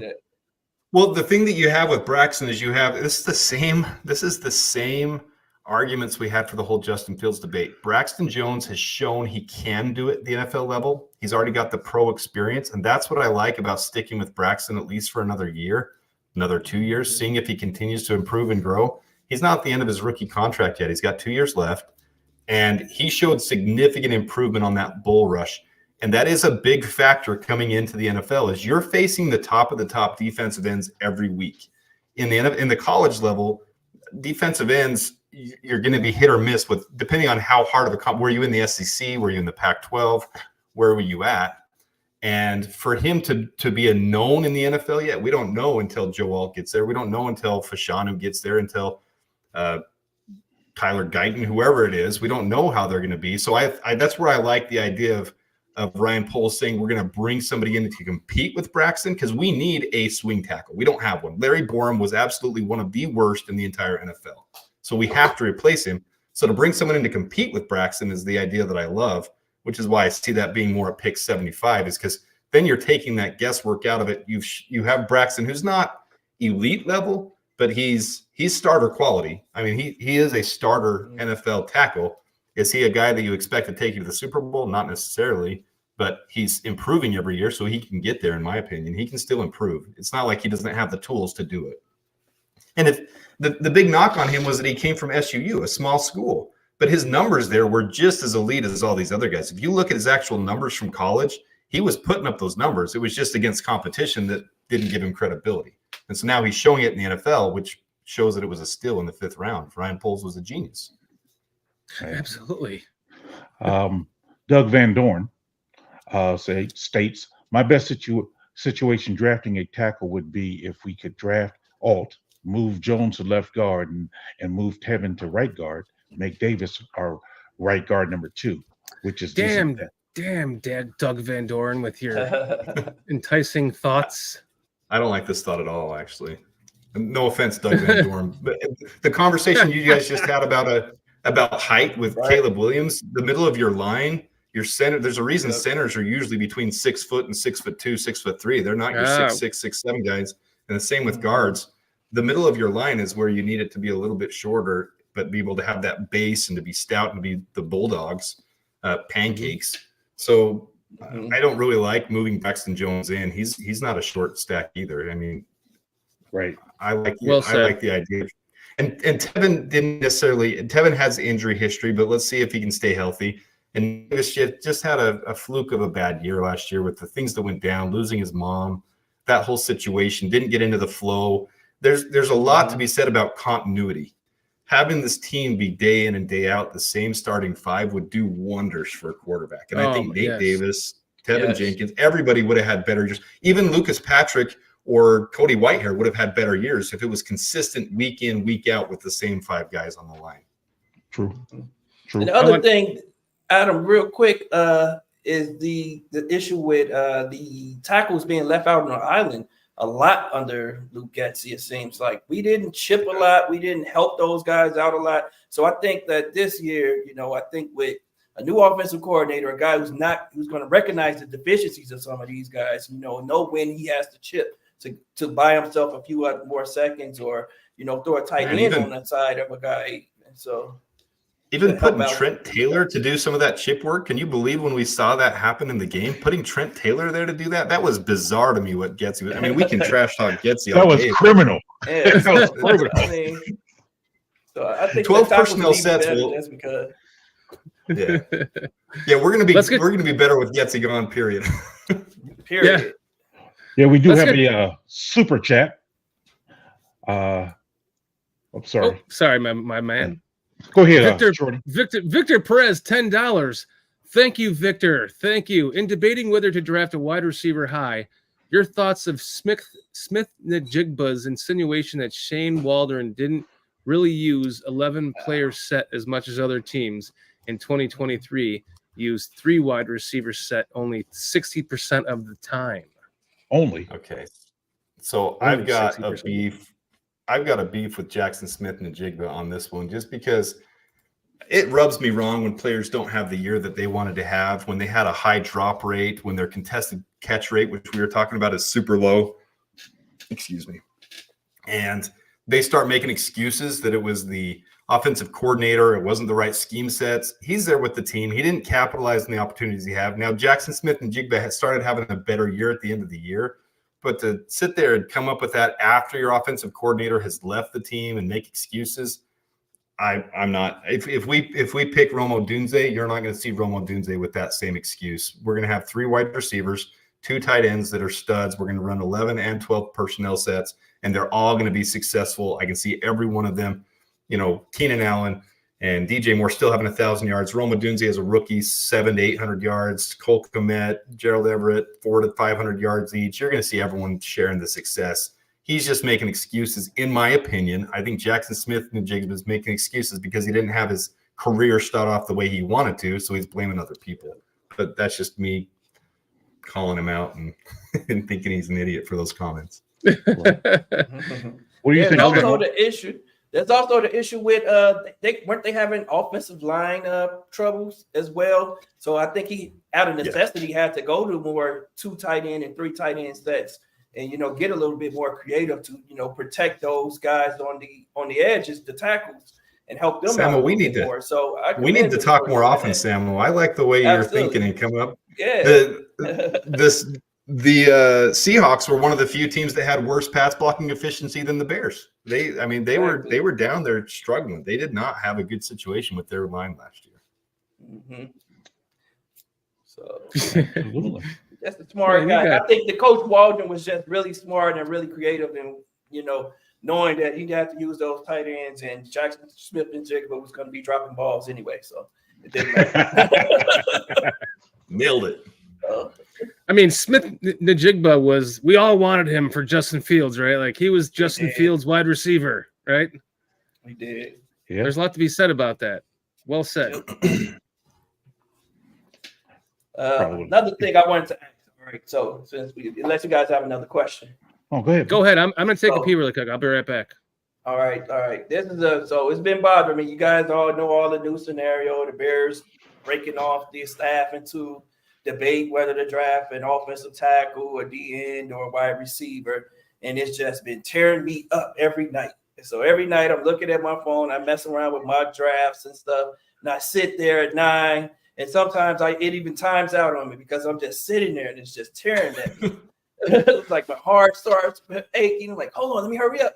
The time's running out. I'm on the clock in true time or whatever. So this is what I'm thinking right now, and you tell me if I'm thinking about this wrong. So we want to make sure that we're helping. Well, this is what Flu said. They want to make sure that they're Poe said they want to either affect the quarterback or help the quarterback with the position. So I guess, that's what these 3 positions all do. And I think that personally, the best thing we could do to help Caleb Williams, I think we have solid weapons right now at wide receiver. We both just agreed that, Braxton's not a world beater, but he's solid enough to get us through games. I think we have to make sure that our strength on our team continues to be the strength this next season if we want to try to get into the playoffs. And in doing so, I think that we need to find another pass rusher, whether it be interior or exterior, simply because if Montez Sweat goes down, we're screwed. We're pretty much screwed because we just lost Justin Jones. He wasn't a world beater, but he did get some pressure, man. The guy, and he worked hard. So to put all of that pressure on Javon Dexter and, on DeMarcus Walker, who I think is a better inside guy. Maybe we can push him inside if we get another good guy on the edge. Maybe we kick him onto the inside a little bit more on passing downs. But, man, I feel like we have to maintain the strength of our team, and it has to be that's the defense. So we have to go out and get another edge rusher so that Caleb doesn't have to be a superhero every week. We shouldn't be relying on him to win games. I think we should be looking for him to manage games and, get us out of tough situations when he can. And I think that's the best way to do it right now, because if DJ Moore goes down, we still have Keenan Allen.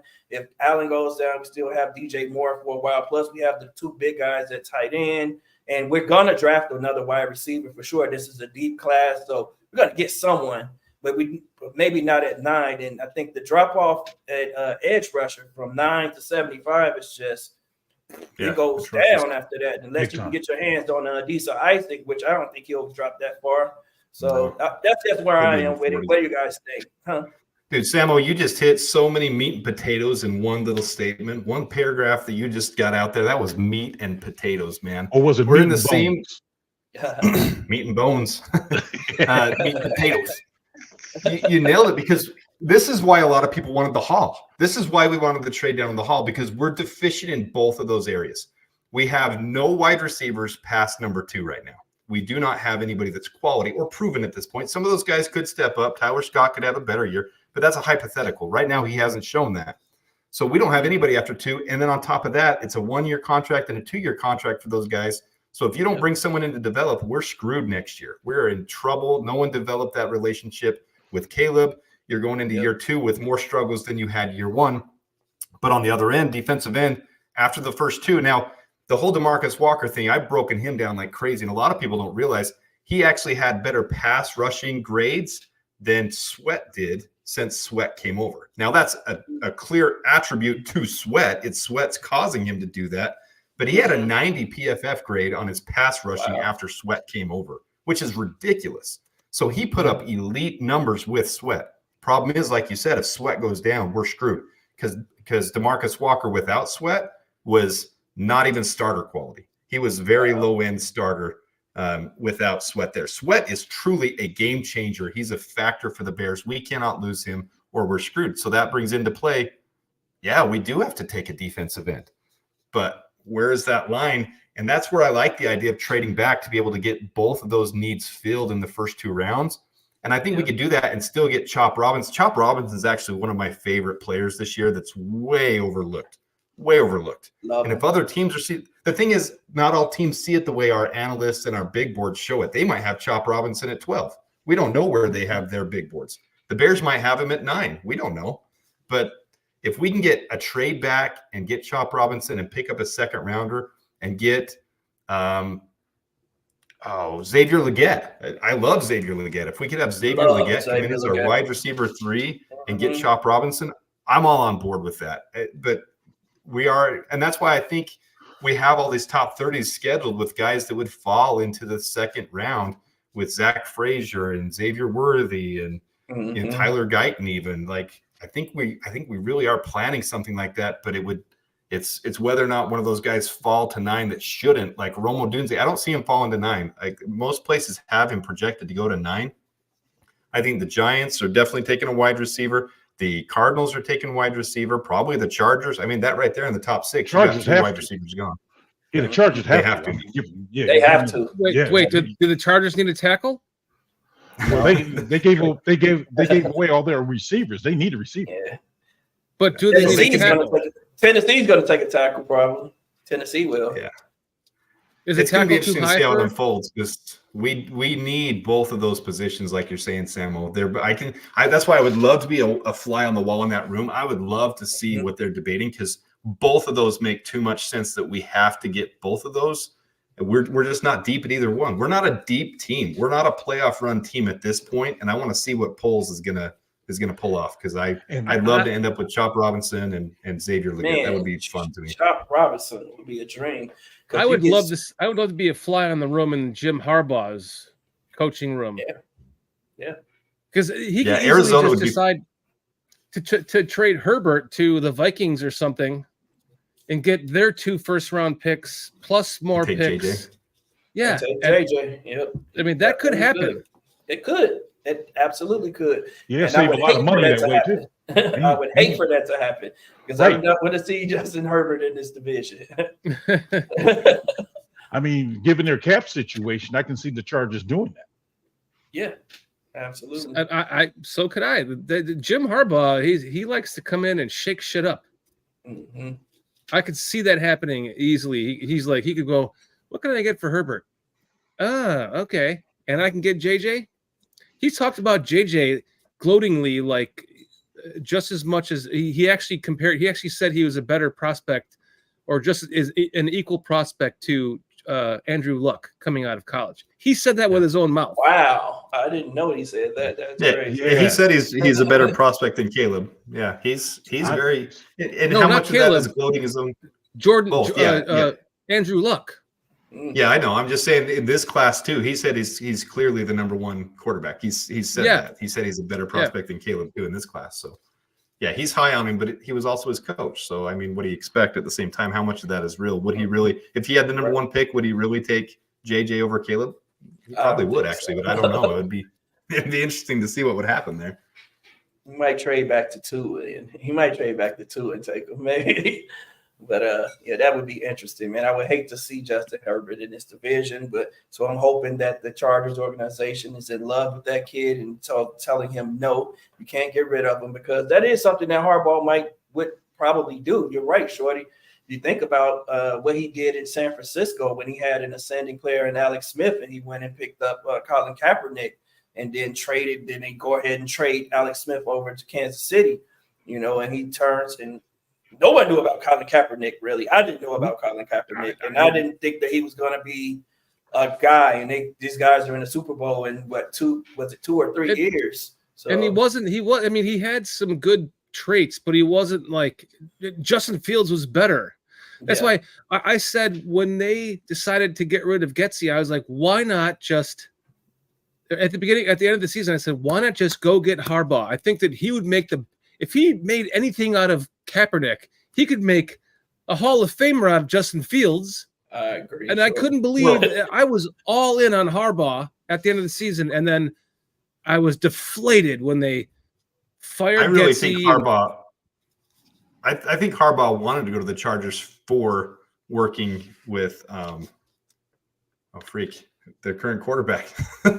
Justin Herbert. Yeah, Justin Herbert. Please. Yeah, Justin Fields in my head. That was my first thought, I don't think there's any shot they're trading Justin Herbert away. I don't think that's happening. I think he wants to. Good. So I think we're playing hypothetical here, but there's no shot that he's trading him away. You've got a golden goose there. You're not trading Justin Herbert away. I'm not so sure, man. I ain't gonna lie to you. I agree, but I hope you're right. But listen to PJ. Well, I just think that if you get offered, let's say Minnesota offers the 2 firsts this year and a first next year. Chargers being at number 5, if they can get JJ, save all that salary cap space. You've got a proven quarterback, though. It's not like Justin Herbert is Justin Fields, where he wasn't a proven top 10 quarterbert. Justin Herbert has actually won a playoff game yet, though. He's the real. He's not really. Herbert is not really Harbaugh's type of quarterback. If you look at it, he's too much of a quarterback. That's what I'm saying. I mean, because. you laugh because I'm right. I laugh because it's funny that you say he's too much of a quarterback. How can you have too much of a quarterback at the NFL level? Because it's different than the college level. But remember how Harbaugh played, though. Harbaugh played similar to the way he had JJ playing, where you only making 16 pass attempts a game. Or how he had what's his name playing for the Raiders, the journeyman quarterback that finally was like, wait, Rich Gannon is a MVP candidate, or was he? I think he was an MVP, wasn't he? I know they went to the Super Bowl. I don't know if he was. He was up there with the voting, though. Yeah, he was. He turned him from nothing into something. I think that's how Harbaugh thinks. So it's not possible. It's not out of the reality. I'm saying that he could think that he could turn JJ into something like that and get all the haul of picks from the Herbert trade. But I'm gonna tell you right now, it's the Vikings. We can put that to bed. I just looked it up, and I just thought about Herbert just signed a contract. Was it last year? The dead cap hit on trading him will be $129 million. So, so that ain't happening. But the Vikings have that cap space, though, don't they? Yeah, they have the cap space, but it's the dead cap. They lose. When you trade, there's still dead cap. Oh, it's a dead cap on the Chargers part. The Chargers part. So they'll get killed. They'll be killed. That's $129 million less that they have, and then it's over the years. It's even. I mean, it's 110 after the year after that, and 72 the year after that, 50 the year after that. So Justin Herbert is pretty much untradeable right now. So Harbaugh, cool, kind of thinks like that, doesn't he? Well, you see what's it? Sean Payton did, right? He said, "Forget about the dead cap. I'm going to go ahead and get rid of Russell anyway." Right. That's a situation though. It's completely different. Where I don't think Herbert's a locker room. I mean, when Russell Wilson came out and openly said, "No, that's not true. These guys are lying to you. You've pitted yourself against the team. You've then got an issue where you have to clear out regardless of what the space is. You can't have that toxicity on the team." I don't think Russell Wilson's a bad quarterback. a lot of people don't look at his advanced stuff. He's not lost his game. He didn't play that terribly for Denver. He got into toxicity with Sean Payton and Russell Wilson don't like each other, and that's the real issue there. They had to get rid of the toxicity before it became a true cancer, and you're the bottom of the league every year because your team is fighting with each other. It was a AAA against a AAA, wasn't it? Yep. Oil and water mixed there. So. Yeah, exactly. So sad too, because I think they could have been something, man. They had a really good team over there offensively that I thought could have, and Sean Payton being the coach that he is, I thought they could have, been something. But they came in and, Sean Payton's first press conference, I think he alluded to the fact that things are going to change around here because of the things that he had heard. And I thought that he should have, kept all that stuff in-house and not go out to the media so much with it. And I think he maybe rubbed some, it just probably rubbed Russ the wrong way immediately, and then the relationship was just torn from there. Question from Sports Chicago. Good. This is a good question. Go ahead. Don't go with this one. I'm gonna move you guys up to the top so everyone can see your full reactions. Trying to get away from this question. Chicago Style says, Adam, what kind of offer do you think it would take for Poles to be blown away? And what QB do you think it would be his choice, not named Williams? Okay. I want to get away from this question, guys. We're getting away. Caleb Williams is so going do I, to but as much as it is a good question. It's a good question. I think it would truly take a Herschel Walker type of trade at this point. It would take not only this year's draft capital, but future draft capital. If Washington came to us and said, we're giving you number 2, 36, 40, 67, and next year's first, and maybe even next year's second, it's going to be real enticing, especially I don't see us bringing any other quarterbacks in for top 30 visits, but I think J.J. McCarthy will get one anyways because it's a free one. We don't have to waste the top 30 on it. So him being the hometown boy, I can see us potentially going with that. Jaden Daniels, to me, is the clear-cut number 2 in this class. But either one of those could make it worth it to have that kind of haul to be able to build this type of team around it. But this is really a foregone thing at this point. It's 99% Caleb Williams. It would take a haul like that, maybe even more, maybe throwing a player in there from Washington to do it. So I don't see it happening. But, yeah, anybody can be bought for the right price. So if they really trade a Herschel Walker type of trade, anything could happen. I just don't see it happening at this point with how enamored they are, how much they've already integrated Caleb, having dinner with DJ Moore and Tyreek Stevenson, just the whole process. I don't think we're there anymore. Yep. But so you're going. So you think Jaden Daniels is a number 2 quarterback based on that alien arm that he has and all the he already came out and addressed that. His arm is fine. His arm is fine. His arm looks like this portion of it cocks back like a shotgun and then goes like an alien. So is that why he's number 2? Because his arm that has nothing to do. That's the opposite of why I think he's number 2. I really like the way he reads the field. I like the way he sees the middle of the field. I like his anticipation. I like the thing that scared me with him that didn't before was at his pro day, his footwork looked a little bunny rabbity. He looked a little hoppy, and I didn't expect that. So that kind of threw me off because I was actually really hot on Jaden Daniels. And then I saw his pro day and he a little hoppy, and I didn't like that. I think he was nervous for his pro day, to be honest. I think he knows he's the guy being debated for number 2.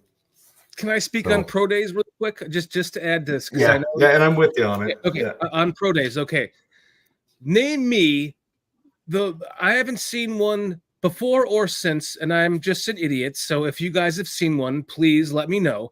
But name me a pro day besides Caleb Williams' pro day where he actually had his receivers come in, and any quarterback had their receivers come in and run the actual play. So this is a Z right, 52 left, slant F, blah, blah, whatever the fuck you want to call it. And he's got this guy lined up over here. Caleb Williams did. He starts off in shotgun formations, then he goes to handoff formations, under center formations, and then he goes to like rolling up formations. And every one of those formations was an actual play with one of those receivers in that position of that play. And he just kind of casually dropped back and went, he's going to the right, but he's looking left, he's looking middle, and he throws right. He's using his eyeballs for the peripheral sight to go. Here's the play. I look left, I look middle, here's the progression. Boom. And then the next guy, he looks right, he looks middle, left progression. He looks left, middle progression. When you watch any other quarterback in their pro days, they just try to impress you with their arm and look at me in a real anticipated situation where I have to scramble and run as hard as I can because I got a defensive end about to smear me, and I'm going to throw this ball and show you my arm. I'm going to throw it 75 yards down the field. Oh, yay! Caleb Williams was the only quarterback I've ever seen run a pro day with his offense, with one player in every position, and look and progress and then throw the ball with anticipation to where it was supposed to go based on looking left or right and where that guy should be. And I have not seen that since or before. And can you correct me if I'm wrong? Before you do, I'd have to go look guys. Yeah, go ahead. Guys, I apologize. I have to go.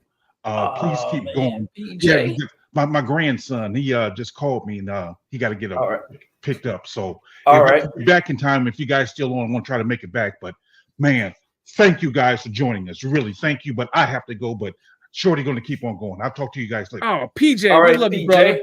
All right. Go get your grandson. My Hey, God. PJ. I'd have to go back and look at pro days, but I think you're up in the night.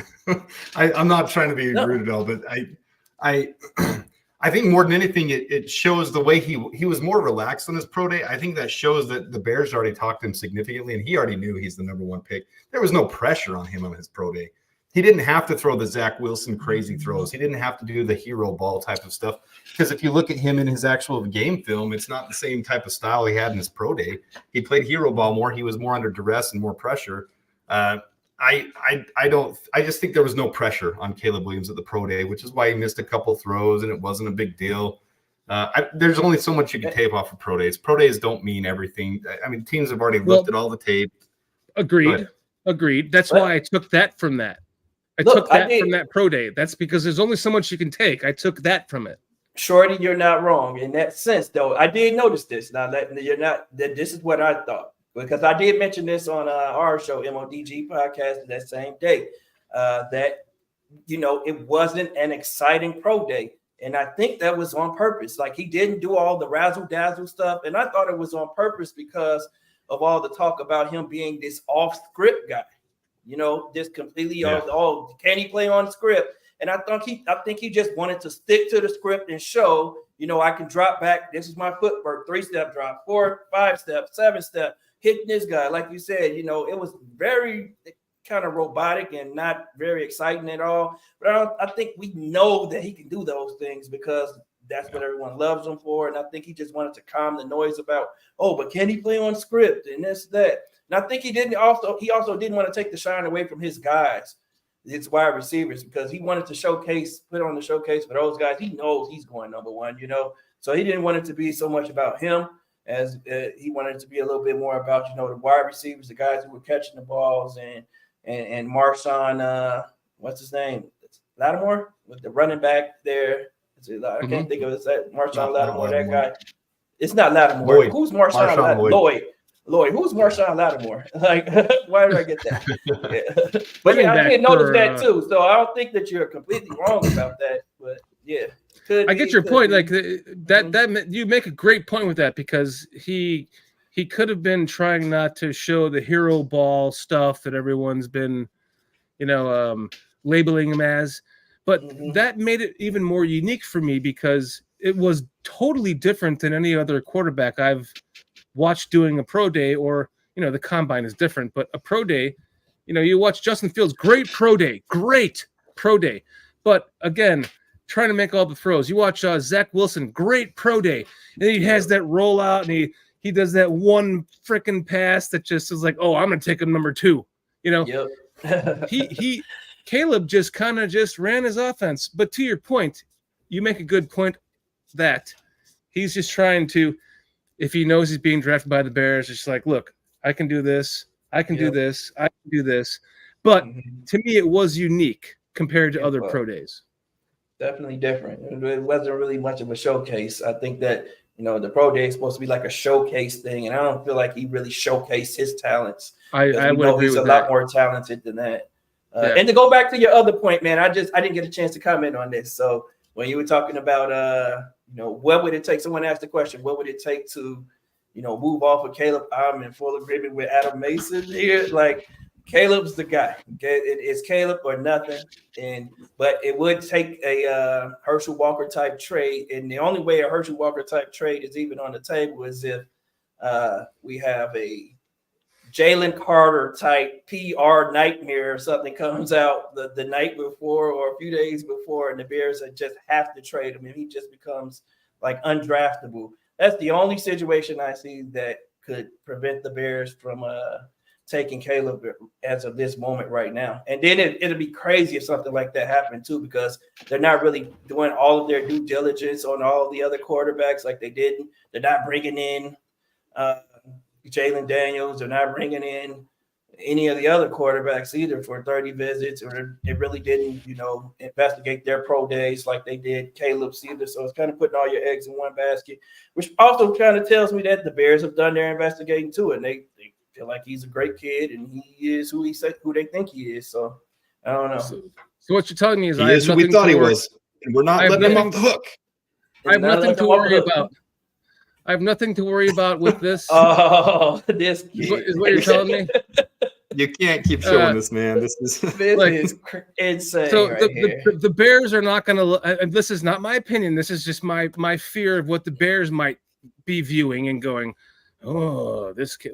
Look, he's putting on a 75-pound weight vest and he's sprinting around the track after he just lifted all these. Exactly. Your QB PTSD will be resolved. You'll be all better. Please, Lord, tell me.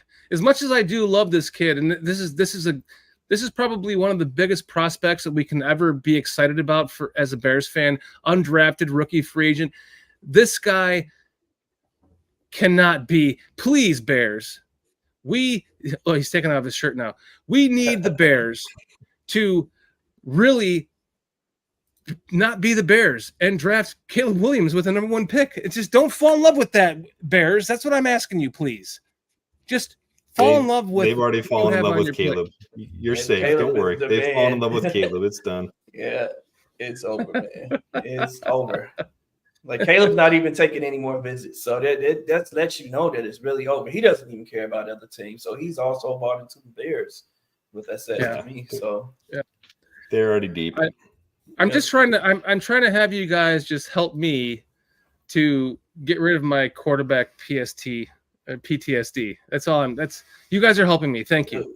Look, I feel it too, though, Shorty. I'm hoping he is as good as everyone says he is too in the NFL. I think that he is. He looks good on tape. It's just, man, it's that fear is there for me too. I do feel the same way. It's just like, man, are we putting all of our eggs in one basket, or did we make the right decision here? And until we actually see it on the field, I'm not going to really, just completely buy into it or believe it either, Shorty. I'm right there with you. The day that it happens, I'm not. The nice I won't thing even. Is, go ahead. Sorry. The nice thing is we're not trading up from 20 to 11 and giving up multiple picks and our future first-round pick.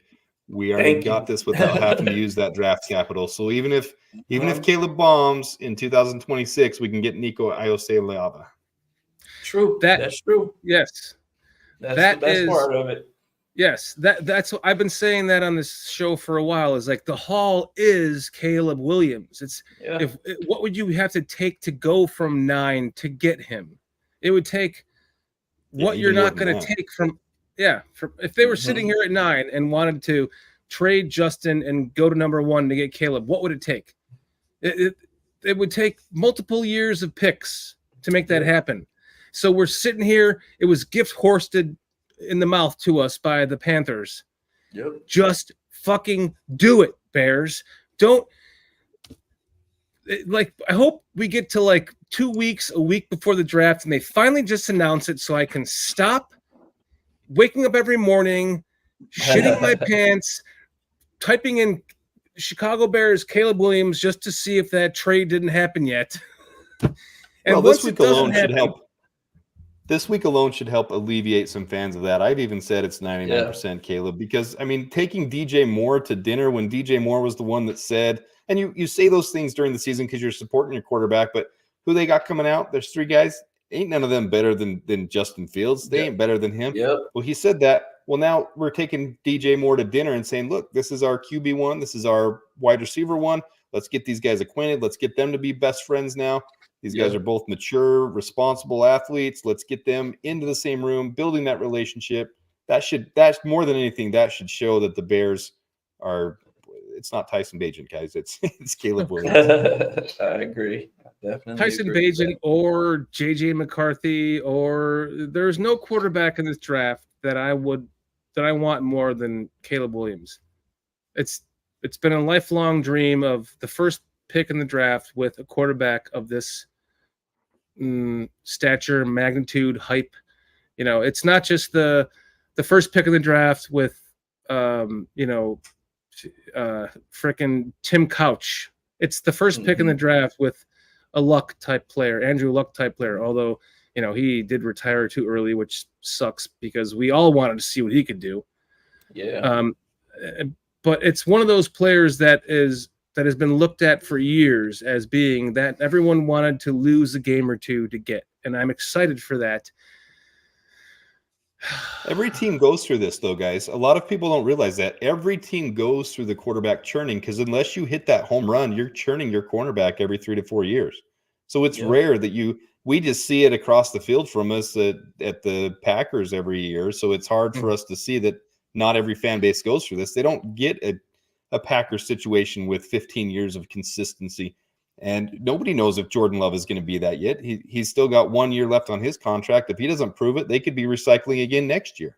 And every team recycles. I even see Kirk Cousins gone now in Minnesota. They're starting over. The Lions are on the last years with Goff. They didn't have him from the start. Then they've got Hendon Hooker in the background. They're going to be recycling. Yep. Teams recycle quarterbacks so freaking much. Not just us that have gone through this. And that's what we want as Bears fans picking one. Any team who picks one, look at what the Browns have gone through. They went through hell because they kept getting it wrong. And then they have to recycle, rotate. So I think we all want that for that reason. We just don't want to keep going through quarterbacks every 3 or 4 years. We want to finally be the Packers where we have a staple for 15 years. But until you go through the process, you can't guarantee it's going to happen. So we just have to go through the process and hope that it's a Packers situation and not a Browns situation. That kind of begs my question to you, like, would you, and I've talked to this with a lot of people, the first pick in the draft starts day one. Name the last quarterback that didn't start day one. That was the first pick, including John Elway. Well, they always do. You don't pick number one and not start him. So experience is valuable. Is it possible that they would sit him behind? No chance. Who are they going to sit him behind? Who are they sitting him behind? Not Bagent, not Tyson Bagent. You've got to get off the Bagent thing, dude. Yeah, I mean he's better than Bagent right now. So you have to start him and allow him to get the experience, man. And you got the weapons. You got the you building the offensive line. You feel they're comfortable with the offensive line as they built it, as obviously because they haven't made a lot of moves, man. But I feel you, man. That PTSD is real. Like Adam just said, you know, other teams experience it. The difference between other teams and our team, though, Shorty, is that we see the revolving door in season. We've gone through seasons where we'll have 4 quarterbacks in a year, you know, and you're just passing guys off, and all of them suck. You know, it's just like one bad gets hurt, then the next bad guy comes in, gets hurt, and you know that's the difference between the Bears and these other teams who just have quarterbacks who just don't have a lot of success. I mean, those guys get to see that guy from the beginning of the season to the end of the season. At least, we're rotating guys in and out like crazy up until recently, and even now it's just like we just haven't made the right choice, it seems like. And we could have done it right with Justin Fields. We always intended him to be the developmental quarterback he was, and then injury caused him to come in, and then we royally effed him over with the whole Brown situation and what happened. We were gonna do it right, and then we didn't do it right, and then didn't do it right. It is what it is at this point. Yep. Well, here's my other fear is that both the last two quarterbacks came into a lame duck head coach situation with Fox and Nagy, and now we have Eberflus. If they don't win because of a rookie quarterback, is he going to get fired? And now we're sitting here with our dicks in our hand again. The same thing. It's like rinse and repeat with the Bears. I'm asking you guys to please help me to get over my Bears PTSD. It's just anything could happen, and I don't think Eberflus is a completely proven coach at this point. He's still got to prove himself. He's obviously a defensive mind, but where his head coaching experience better be coming into play is, did he hire the right people with Waldron and all the coaching staff that they built together? That's really going to be the key, because the only reason I can see they kept Eberflus after the other decisions that were made, getting rid of Fields, would be because of the culture that he built. So they obviously have bought into his hits principle and the culture within the locker room and how he rallies the guys together. So is he proven, though, with his decision-making in-game? I think last year would show no, he's not. And this year will be a huge proving point for him. I don't think he thinks that he's completely safe either. There's still a lot to prove. Just because we have the number one pick and because we've rebuilt the coaching staff doesn't mean anybody's safe. We've still got to prove it. We still got to go out and play the games. And that's crazy that you say that too, because we just had Ryan Poles on these. What was it? One platform. I think it was. I forgot whose podcast that was. He was saying they've been brought here to break the cycle, and that would just be repeating the cycle if they decided to move on from Coach Eberflus after this season. Well, so I don't know if that means that he has to keep him after this year, or show the one you guys just had up.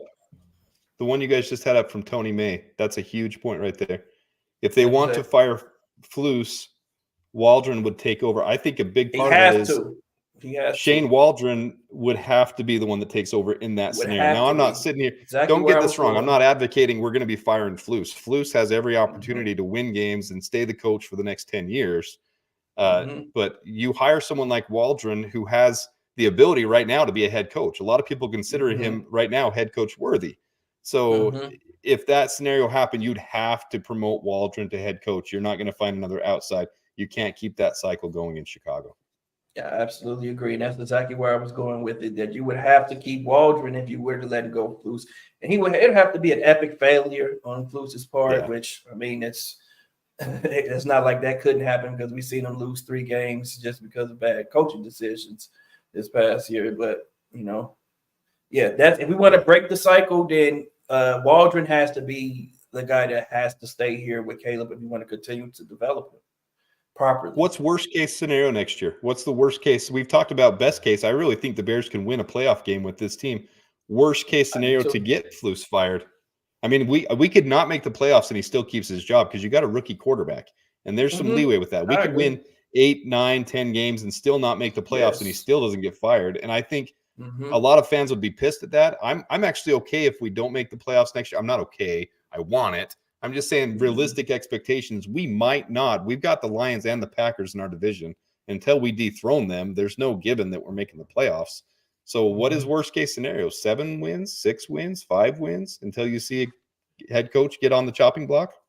I think 8, man. You have to match this season, right? You have to match your 8-win season. Was it 7 this season? 7. We won 7. 7 this season. So 7 this season. I think we have to get to 8, man. You have to get to 8. I think we can get to 8 or 9 this year because, again, the strength of our team is the defense. And that goes back to what I'm saying. Like, if we shouldn't be relying on Caleb to win games for us in these games, especially not early on, because he's going to have to learn the NFL. He's a great quarterback, but, there's still a lot that's going to be thrown at him that he's never seen before. And he's going to have to adjust, and we're going to have to give him time to adjust. And I think that having a strong defense will allow him to do that because he doesn't have to put up 30 points a game to win a game. If we put him in situations that are advantageous and, don't have to have 30 points, 35 points from him a week to win a game, then, we're in good shape in that sense. And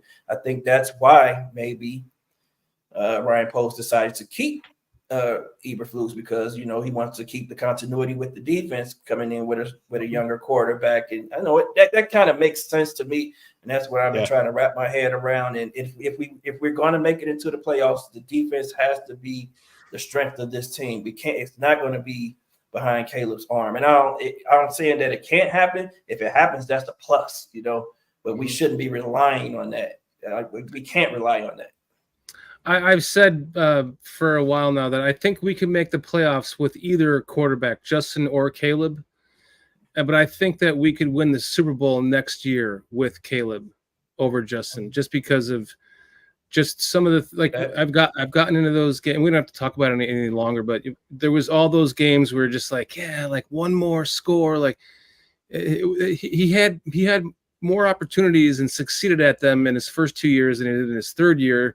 And for whatever reason, they were taken away. The Pittsburgh game, the Commanders game 2 years ago, not last season, but the season before. All the 4 goal line drives, the Packers game, 2 goal line drives.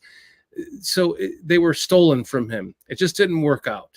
And so now if we're resetting the clock, all things being said, I think that we could have made the playoffs with either quarterback this season based on our current team. But I wouldn't think that we would have won the Super Bowl with either. So I think that we can win the Super Bowl next year with Caleb.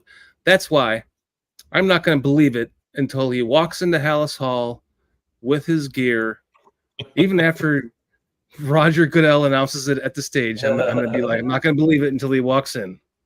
Halas Hall. I'm not there yet, guys, that we're Super Bowl contenders, because one injury and we're toast. I'm not either. That's true.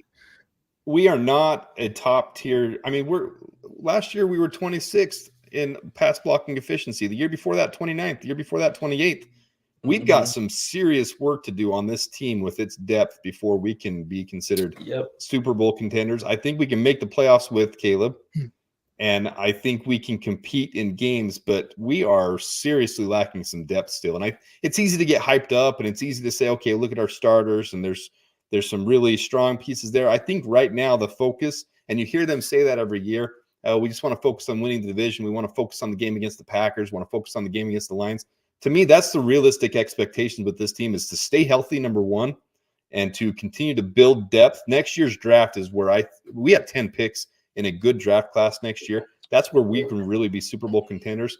But if this year we can win 4 out of 6 division games and split games at least, I'd love to see sweeps against the Packers and the Lions. But split those games with the Packers and the Lions, win 4 division games. This is a huge, successful year for me, and that should lead us right close to the playoffs, if not in the playoffs. And if we can win a playoff game like the Packers, and we can do some stuff, and who knows what happens when you go on a run. Maybe we add a piece in the middle. Maybe we trade a draft pick from next year and bring a guy in to help us on that run.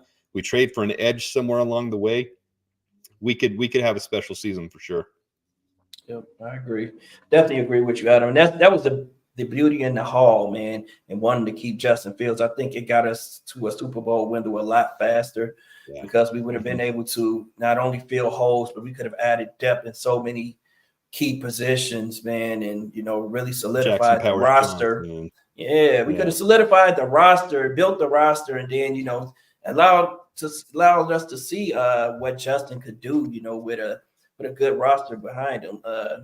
Didn't get to see that, unfortunate. So only having 4 picks this year is a bummer right now, but a lot of people are saying, this draft doesn't get too deep after the 4th round or 5th round, whatever. I see a lot of guys, though, that I like.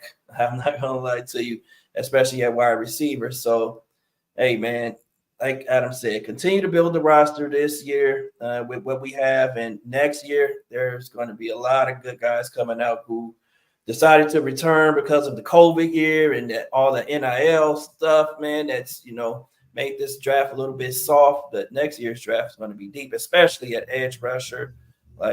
So looking forward to that. And whatever happens this year, we just want to see some consistency from the guy, some growth from the guy. And, and I'm happy with that. I just don't want to see a guy that just goes out and he just thinks and we all see it and we're just like, oh, we're screwed. As long as that doesn't happen, then I'm happy, man. I want to see him be competitive. I think that's what I love about him the most, is that he's a true competitor. I think that he's going to go out there, he's going to compete for everything every week, and You know, as long as we see that competitor in him and him trying and him showing some growth and throughout the season, then we're good, man. I think next year's draft will be the draft that we really build this thing out, and we'll see when that Super Bowl window opens up from there.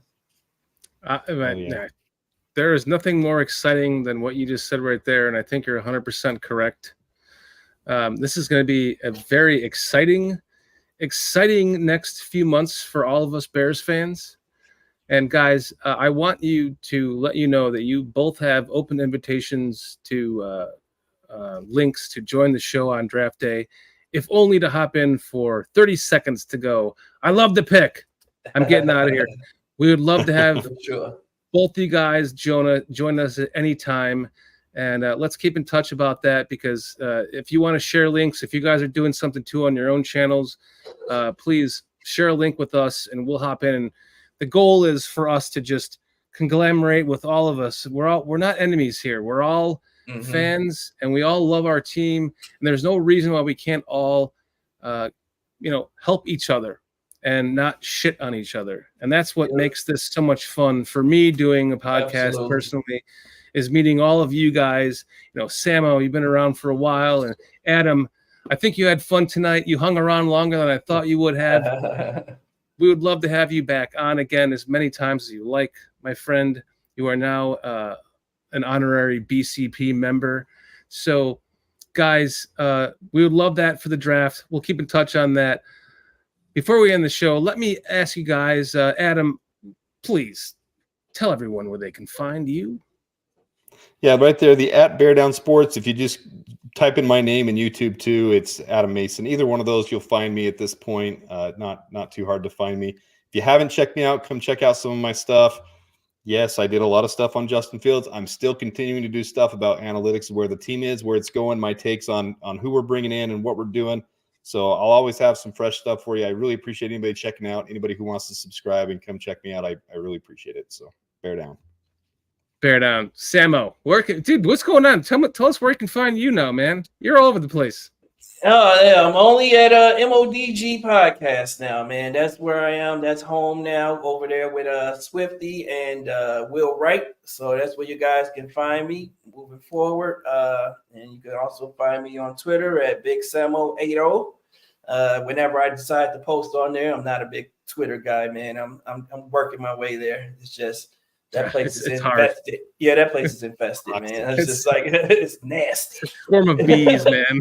Right. Hey, this was fun, though, man. I appreciate the invitation. I'll definitely hop in on draft day for some time, man. And Adam, man, it was great meeting you and chopping it up with you too, man.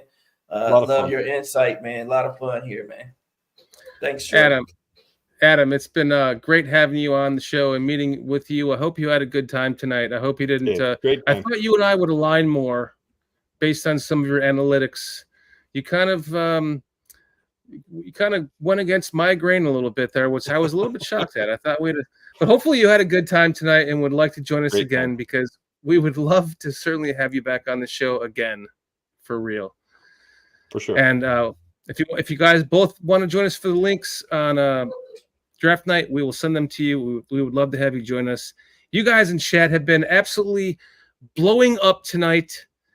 I can't even get to all of you, man. Tin Pan, Mayhem, DVD, Cliff Victorious, Swift, James, Steve Grunwell, James Ford, James Warner, everyone that you brought over here from your channel tonight, Adam, thank you very much. We appreciate you guys. We love you guys. You are what makes this go around for real. I've started a new job. It's been very difficult. I could have cared less about this podcast anymore, but it's because of you guys that this goes around. Only because of you guys and because of these relationships that we build. And I want to thank you guys for joining us tonight. It has been an absolute blast. One of our best shows. So thank you guys. Thank you. We will see you. We'll see you next Thursday night. We have a female coming up. My wife to hear that. Deb from the Blonde Blitz podcast is going to join us next week. And then shortly after that, I think we're going to have Nick Rohde from Just Another Year. and it'll be another great show. So thank you all in chat. Thank you guys for hanging out with us tonight. Adam, Sammo, thank you for joining us. It's been our honor and pleasure to have you with us tonight. Great show, and we will see you all again next week. On a 1, 2, 3, let's give it a 1, 2, 3 Bears. Ready? 1, 2, 3 Bears. Bears. Yeah. Bears. No Bears.